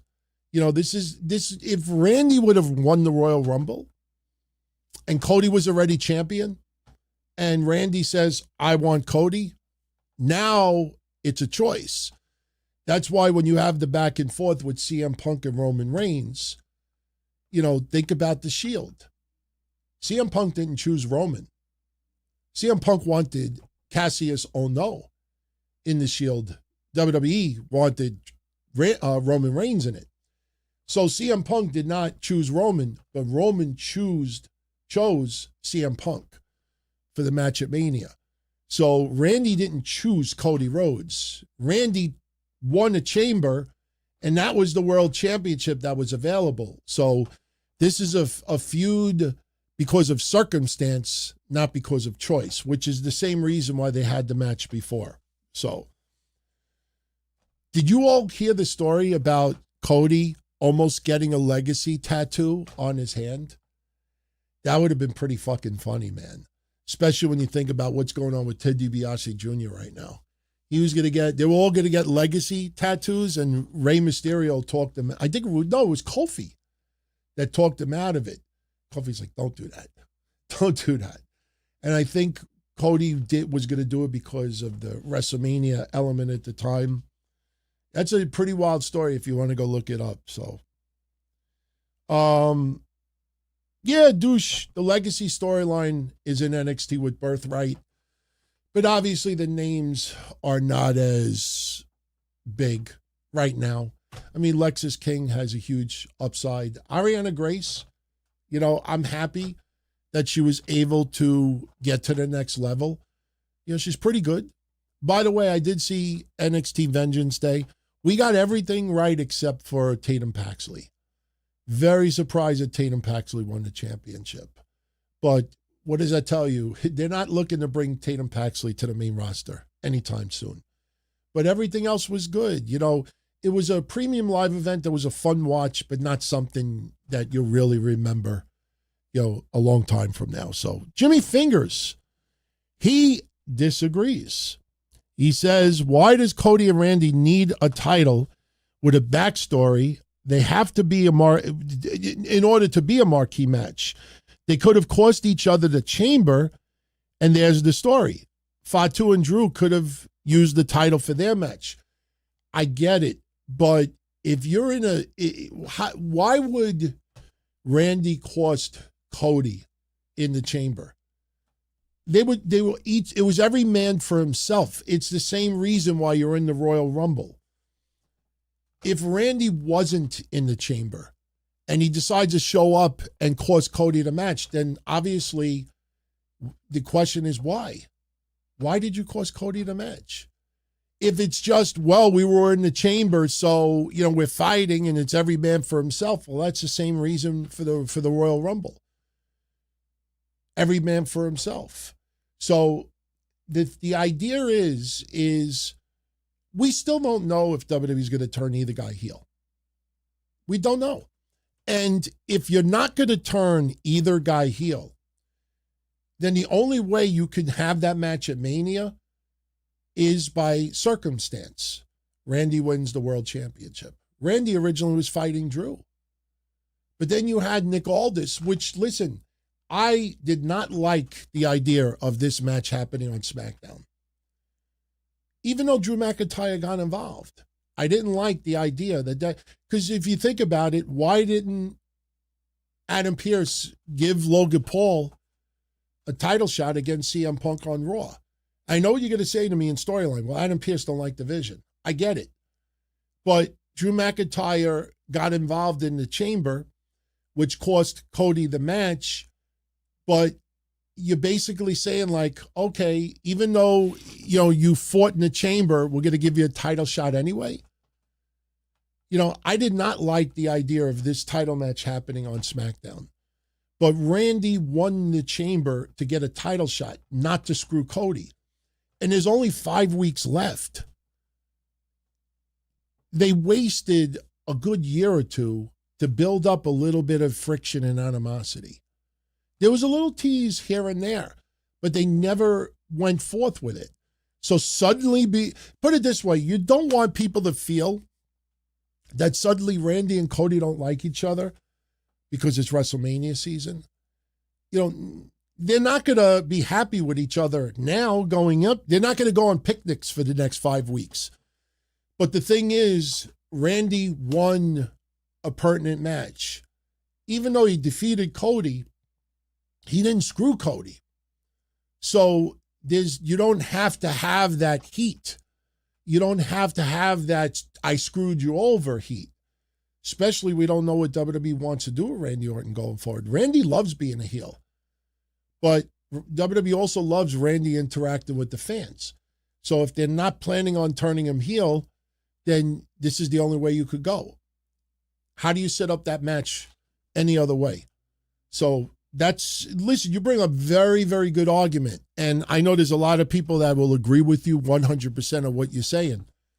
But in my opinion, the only logical thing I could come up with as far as WWE's thinking is, all right, how do we get Cody versus Randy without, a screw job or a turn or, something like that? Randy hitting Cody with an RKO in the chamber was not him turning, was not screwing him over. He was trying to win a match. He did not. Why do you think Randy RKO Drew? Why would Randy RKO Drew? Drew just took care of business with Cody.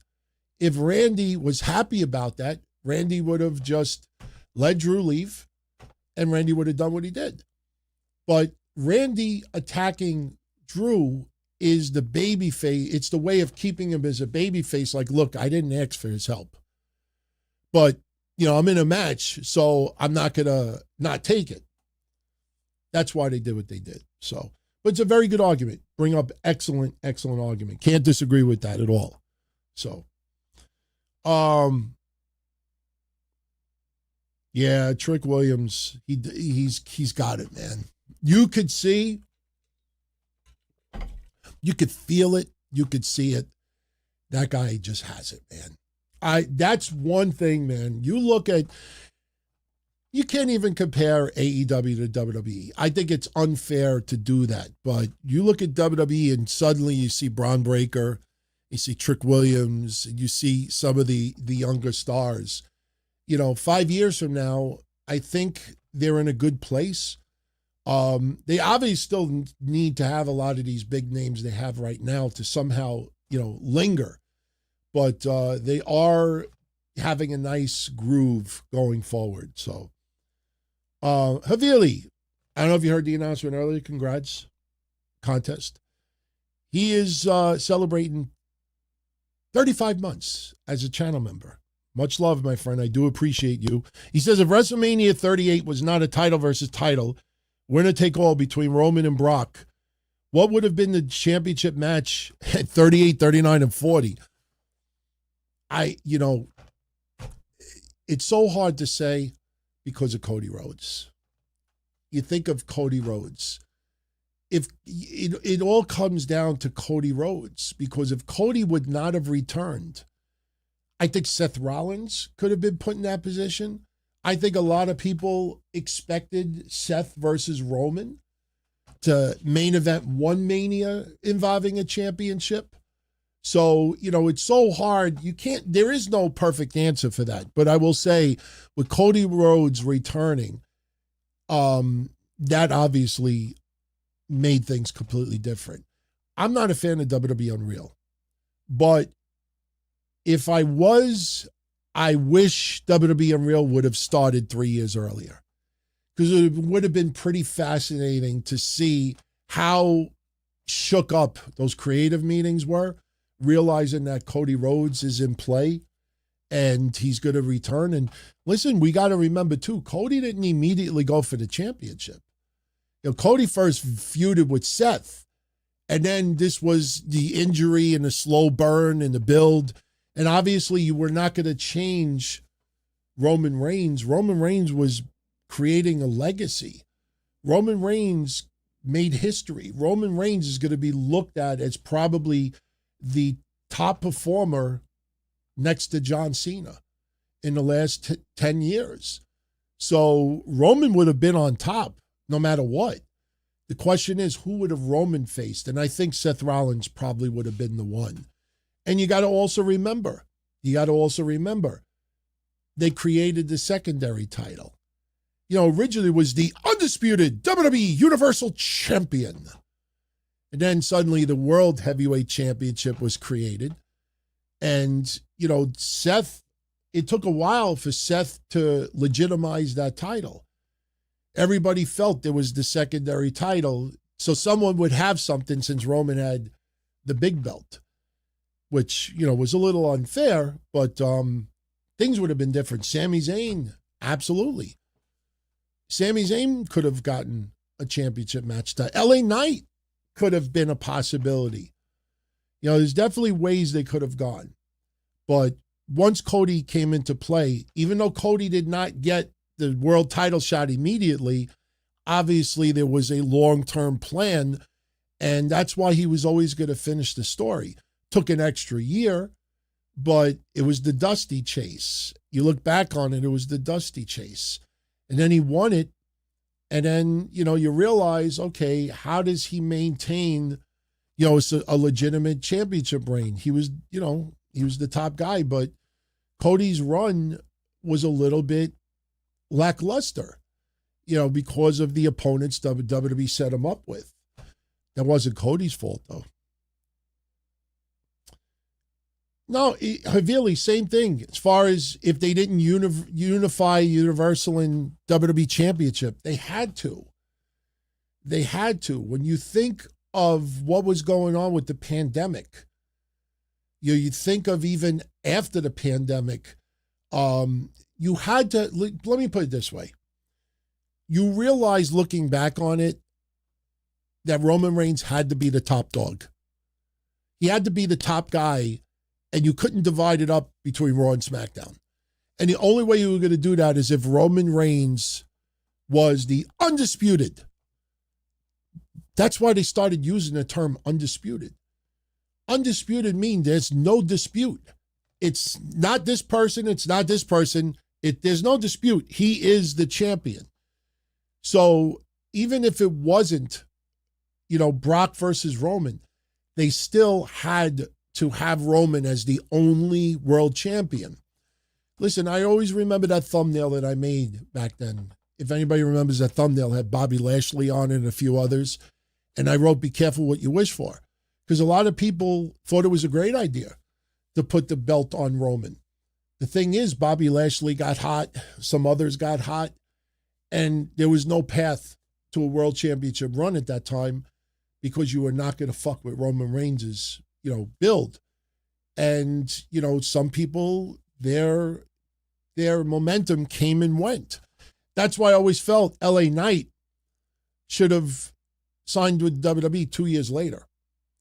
Because I think by now, LA Knight could have been in the position he was 2 years ago. But because he was there for so long, he came in at a time where there was no path. Even though he got red hot. And that's what happened with others too.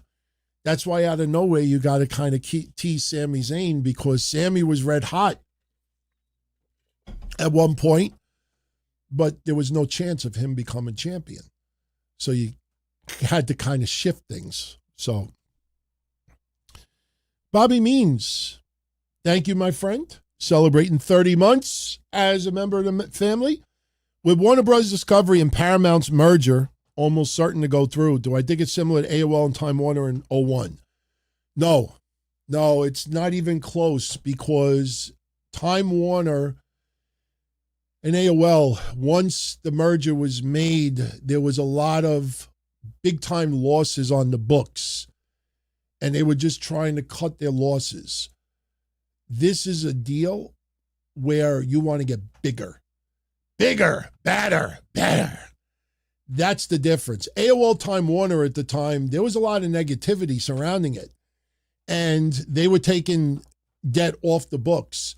This is not the same thing. In fact, I don't want to crap on anybody, but you see a lot of people in the wrestling media world saying, there's a lot of predictions that HBO Max will cease at the end of 2027. That'll be all Paramount Plus. And they're trying to make it seem like AEW's future is in jeopardy. The only thing that could happen, if that happens, is if HBO Max is shut down, then AEW will be featured. It'll be featured on Paramount Plus. That's it. I mean, I don't see Paramount getting rid of AEW. If they get rid of AEW, it is going to be shocking, because if they reveal losses, if they reveal that the company was nowhere near the financial strength that it is, that is going to make some people in the wrestling media world look foolish. And no, I don't believe AEW is in dire straits. I think AEW is fine. It's not, let me put it this way. I don't think Ari Emanuel and Nick Khan and Mark Shapiro would have been interested in AEW, because the company was not built with big time profits first and foremost. So they would bring in the company and be like, holy shit, we're breaking even, or even making just a little profit. You see what they're doing with WWE. WWE takes in X amount of dollars, and it's how many times over how much they put out. So, AEW is not this insane moneymaker that people want you to believe, but it's not, I don't think it's a loser either. I think it's doing comfortable. And if we find out that Warner Brothers Discovery owned 5% or owned 10%, and I personally think that number is higher. I think the number is higher. I have nothing to back that up, but if you say to me, Don Tony, why do you think Warner Brothers Discovery owns more than 5% of AEW? What does 5% do? Think about it for a minute. Even if AEW is worth $1 billion, what does 5% do? $50 million? When you think of the size of Warner Brothers Discovery, that's like, me, being a millionaire and I'm making a big deal like, oh, look, I bought this pen. Like, if you're going to have financial stake in something, it's got to be something meaningful. Now, before anybody tries to school me, I'm always one step ahead, there is a point where Warner Brothers Discovery would have to disclose their ownership of AEW once it exceeds a certain percentage. So, no, I don't believe it's a big percentage, but why would you have that little in the first place? What does that do? does that make a world of difference? You know, that's like me owning 5% in stock in anything. You know, if the company is worth $10 billion, you know, 5% is $500 million. That's different. But if a company is only worth $1 billion and you got 5% ownership, that's $50 million. Look at how much this deal is. Why would you even buy that little? Makes no sense. They would have no power still with that little. You know, there's a lot more to it, but AEW, I think, will be fine. All right. Jimmy, thank you for the 20 spot times 2. He's got a follow-up about Cody. He says, DT, I get your point. Just not enough space for him to explain. His response would have been, how did they get to Roman having a beef with Punk last year? Roman was mad because Punk eliminated him from the Rumble. It's every person for themselves. Exactly. If Roman had that much hatred for CM Punk, there would be no way they team up at Survivor Series. And they're not going to reluctantly hold each other's hand up in victory either. You know, this perception of friction. See, the thing is, CM Punk was labeled the enemy by a lot of people when he first came to WWE because he was from AEW. He was the enemy. So you didn't have that many people welcoming him with open arms. You know, you had Cody and a few others, but, you know, the idea is, and Roman was a big-time heel also. You know, Roman was a big-time heel. Eventually, he turned babyface. But the thing is, CM Punk was an outsider, you know, from the enemy, and you were going to have that suspension of disbelief that there was friction. And it's good to have because it's something you could always say for a rainy day. It's always something you could say for a rainy day. But you're right. You're 100% right. I did not like CM Punk doing business with Roman at all. Did not like it at all. And then we're left with Seth Rollins end up being the one to leave with Paul Heyman. I mean, it's shocking. And I remember all those screenshots of those people going, you know, I remember, I mean, but sometimes when you're doing something to shock people, just to shock people, then you let it sink in, it'll be like, okay, that's kind of stupid. That kind of doesn't make sense. Listen, I didn't think CM Punk did any favors being on that sports podcast the day after Roman was on Raw, right after the Rumble. And the female host asked CM Punk, you really hate Roman Reigns? And Punk was like, you know, hate is a heavy word. He's like, you know, I don't hate him. He's just, I'm annoying. You know, like, and I'm like, no, a mosquito's annoying. You know, no, that's not strong enough. I mean, he went from being on a sports podcast saying, you know, I don't hate him, to I want to bury you next to your dead father. Yeah, it's pretty gangster, you know, to go from that extreme to the other. So they want to add intensity. Trust me, I'll make a prediction. Expect a massive, massive pull apart with security and CM Punk and Roman Reigns. There'll be a massive pull apart. I don't know if Roman Reigns will have it in him enough that he'll jump over the top rope and land on top of like 15 security guards. Like that's how much he wants to get to CM Punk.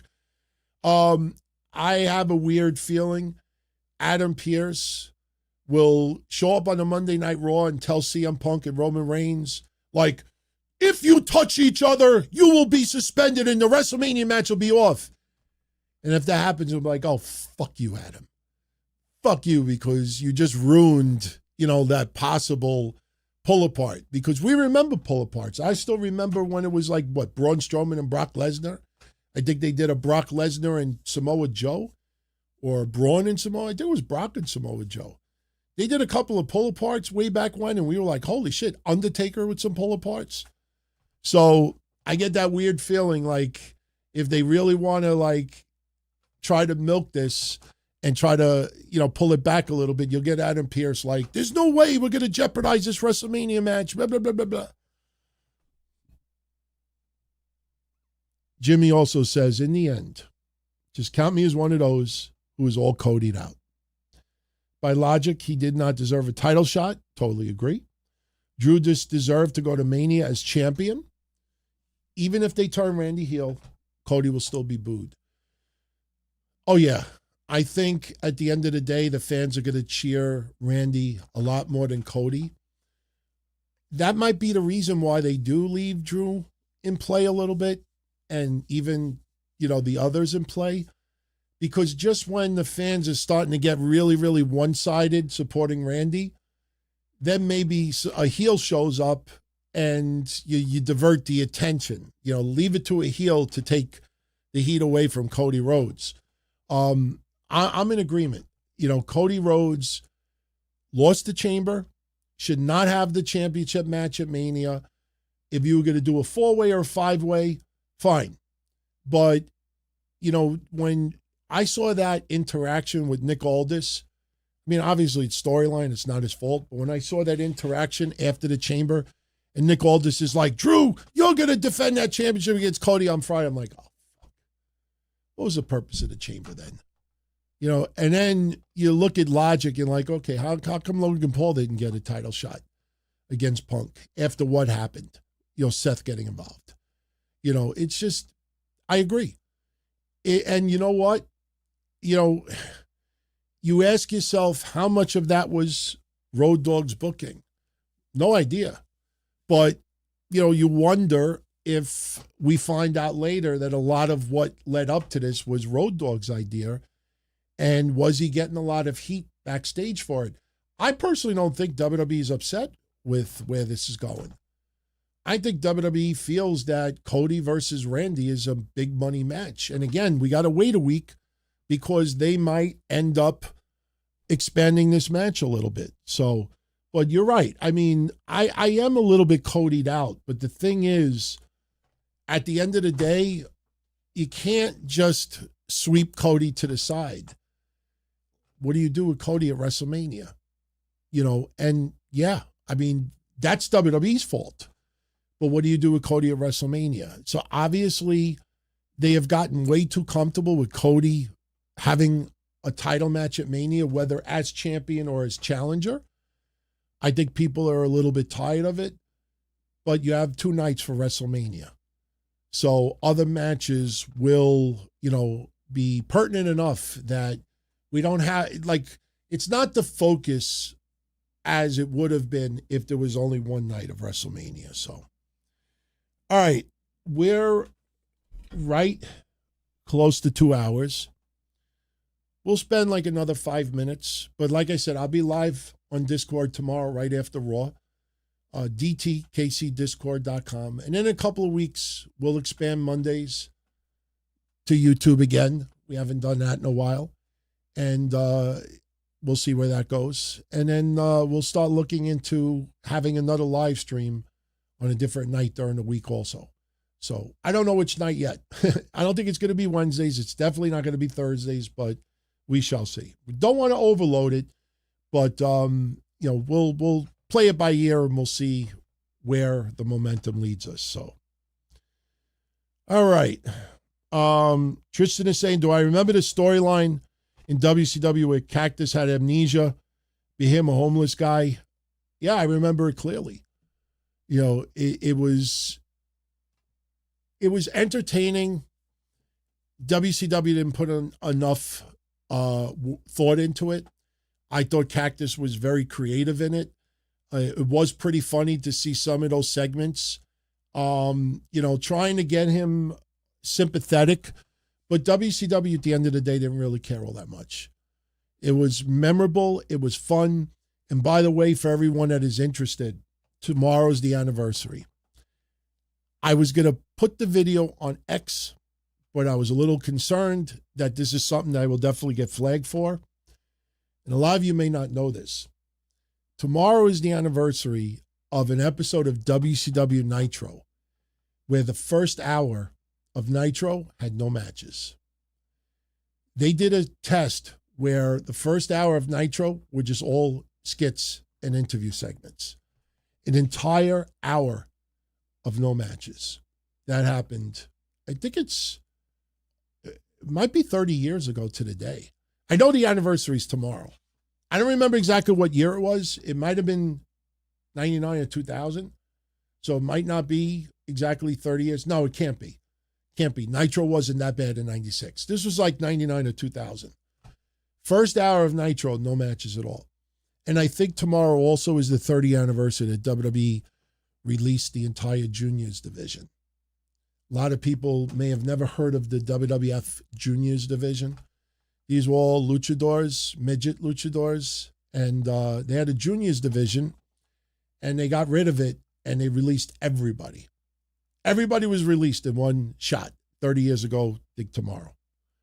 Yeah, Super Porky was the biggest, not just size, but the biggest name. I remember those skits with Teddy Long. But Cactus is Dreaming. Cactus is Dreaming. I do remember the Amnesia segments. Cactus was great, man. I tell you, you see what he did in WCW with those skits. You see what he did in ECW. I look back and he's in my top 5 of the greatest promo cutters of all time. Top 5. It doesn't mean that Ric Flair wasn't more powerful than others, but Cactus was just so creative and just so different than anyone else. And I put him in my top 5 of all time. You know, I don't agree with all of his political views these days, but he's still top 5 of all time for me. Roderick is asking, do I expect any swerves in Mania this year, similar like Rollins and Heyman? Well, Sami Zayn is one that comes to mind. I think we still need to wait a week or two, see what other matches progress. I think we may see something with the Judgment Day with the women. I think we could very well see Roxanne Perez or Raquel Rodriguez turn on Liv Morgan either the night of WrestleMania or the night after WrestleMania. There's definitely some names in play. You might see Jade McDonough, be forced to decide against Dom and Finn Balor. There's definitely some names, but we still got to wait a week or two, get some storylines for Mania a little bit strengthened, but we will definitely see something. 316 MMA, after SmackDown, wish one of the best matches. Dom after SmackDown, wish one is the best match between Liv and Steph or Rhea and Jade. If you're asking me which match I think is going to be better, I think Liv Morgan and Stephanie Vaquer will be better. It's going to be really interesting because there's going to be a hardcore audience behind Liv Morgan. Jade Cargill's playing a heel. So Jade Cargill will be easier for her. But Liv is, I still think back to last year with Dom. When Dom got that win and he's the heel and he came back out and soaked in the cheers a little bit more, the fans can't wait for Dominic to turn babyface. And there's no rush. There's no reason to change anything right now. But I think Liv versus Stephanie Vaquer will be stronger. And I think it'll be interesting to see how the crowd reacts because they're not going to turn on Stephanie Vaquer, but there's this badass following for Liv Morgan. So, all right. I think we're good. That's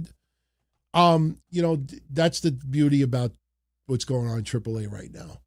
I love that Dom is the baby face in AAA and the heel in WWE.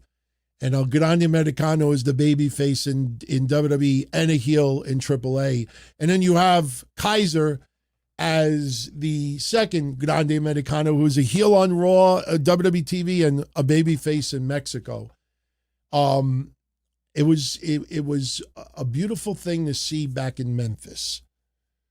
30 plus years ago in Memphis. It was interesting to see Jerry Lawler massively over in the USWA and a heel on WWF television. And then you had Vince and, wrestlers showing up at USWA and a lot of them getting booed, and they were baby faces on WWF television. So I haven't checked much of the Baseball Classic. I've been watching Juan Soto and some of the, mammoth home runs that are going down.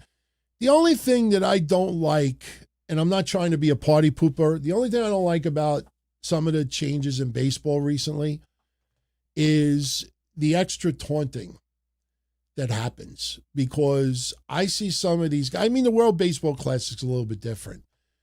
But you see some of these guys hitting home runs, and they're like doing these antics, before they run around the bases. And I just can't help but to think not too long ago that, if Pedro Martinez was on the mound, that guy would have been drilled in the head, the next time he's up at bat. I think some of this excessive taunting is a little bit, I mean, I get it. You want the fans to, there'll be a little animation, but I don't know, just some of it, I just think some people need to be drilled in the ass once in a while. So, all right, my friends, we finished with douche. What's the big deal with Dragon Lee being unmasked by Gunther? El Grande Americano unmasked him on Raw last March. Yeah, but we really didn't see much. I think the reason why this was a bigger deal was because it was the center camera and it was deliberate. And for a split second, they wanted him unmasked. There was many other ways Dragon Lee could have been unmasked without the camera directly in his face. It's not a big deal. We opened up the show with it. So I'm not going to repeat what I said before, but it's not that big of a deal. And again, I invite all of you out there to look at the Latino media, the Lucha Libre media, the media and the podcasters and people in Mexico. And yes, Lucha Libre is not restricted to just Mexicans.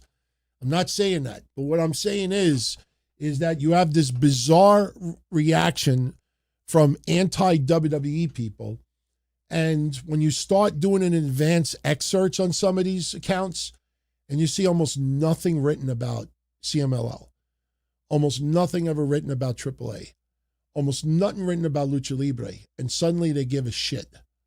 Not everybody is like that, but enough of them that if you really want to be entertained, look at some of these people that are extremely angry with WWE, and then go look at their social media history and see how much they gave a shit about Lucha Libre up until recent. And you realize it's more about just hating on WWE than anything else. So, and it's designed to make Gunther a bigger asshole. Gunther's a bigger asshole. That's why more and more I think about it, we may not get Gunther versus Brock this year. Because Brock would have to be kind of a baby face to shut Gunther up and put him in his place, and Brock is still with Paul Heyman. So why would you do that? So even that's the only reason why I'm worried we may not get Brock and Gunther this year. Because how do you turn Brock babyface in this? You certainly are not doing that with Gunther. But all right, we'll continue this tomorrow.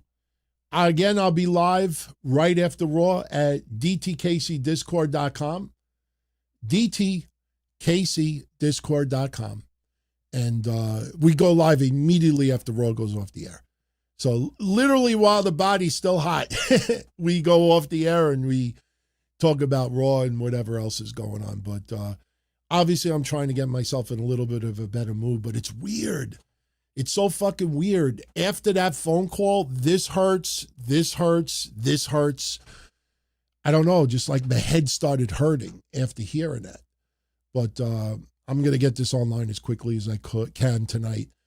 I have some things I got to take care of personally. And yeah, it just goes to show you, man, some people get mad when I talk about tomorrow's never guaranteed. But boy, that was not something I was expecting live on the show, but I appreciate all love. I appreciate the support. I thank you, my friends. I thank you. So I'll catch you all again live right here next Sunday night, 8:05 p.m. Eastern. Be well, everybody. Take care.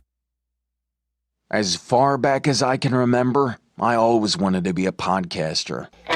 For me to live any other way was nuts.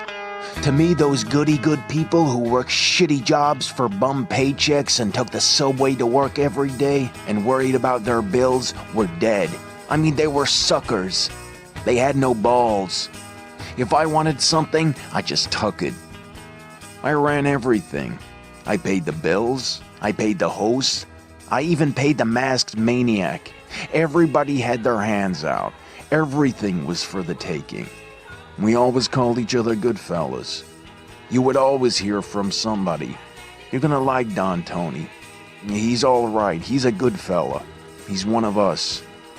But if you're part of my crew, nobody ever tells you they're gonna get rid of you. It doesn't happen that way. There weren't any arguments or curses like in the movies. See, your haters come with smiles. They come as your friends, the people who've claimed they care the most for your life.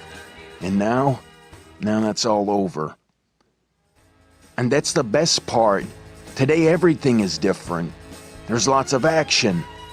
I don't have to wait around for everything like everyone else. Oh, I didn't get the vaccine? Fuck you, vaccine me. Oh, your delivery guy has COVID? Fuck you, feed me. Right after I moved here, I ordered egg noodles and ketchup, and I got spaghetti with meat sauce.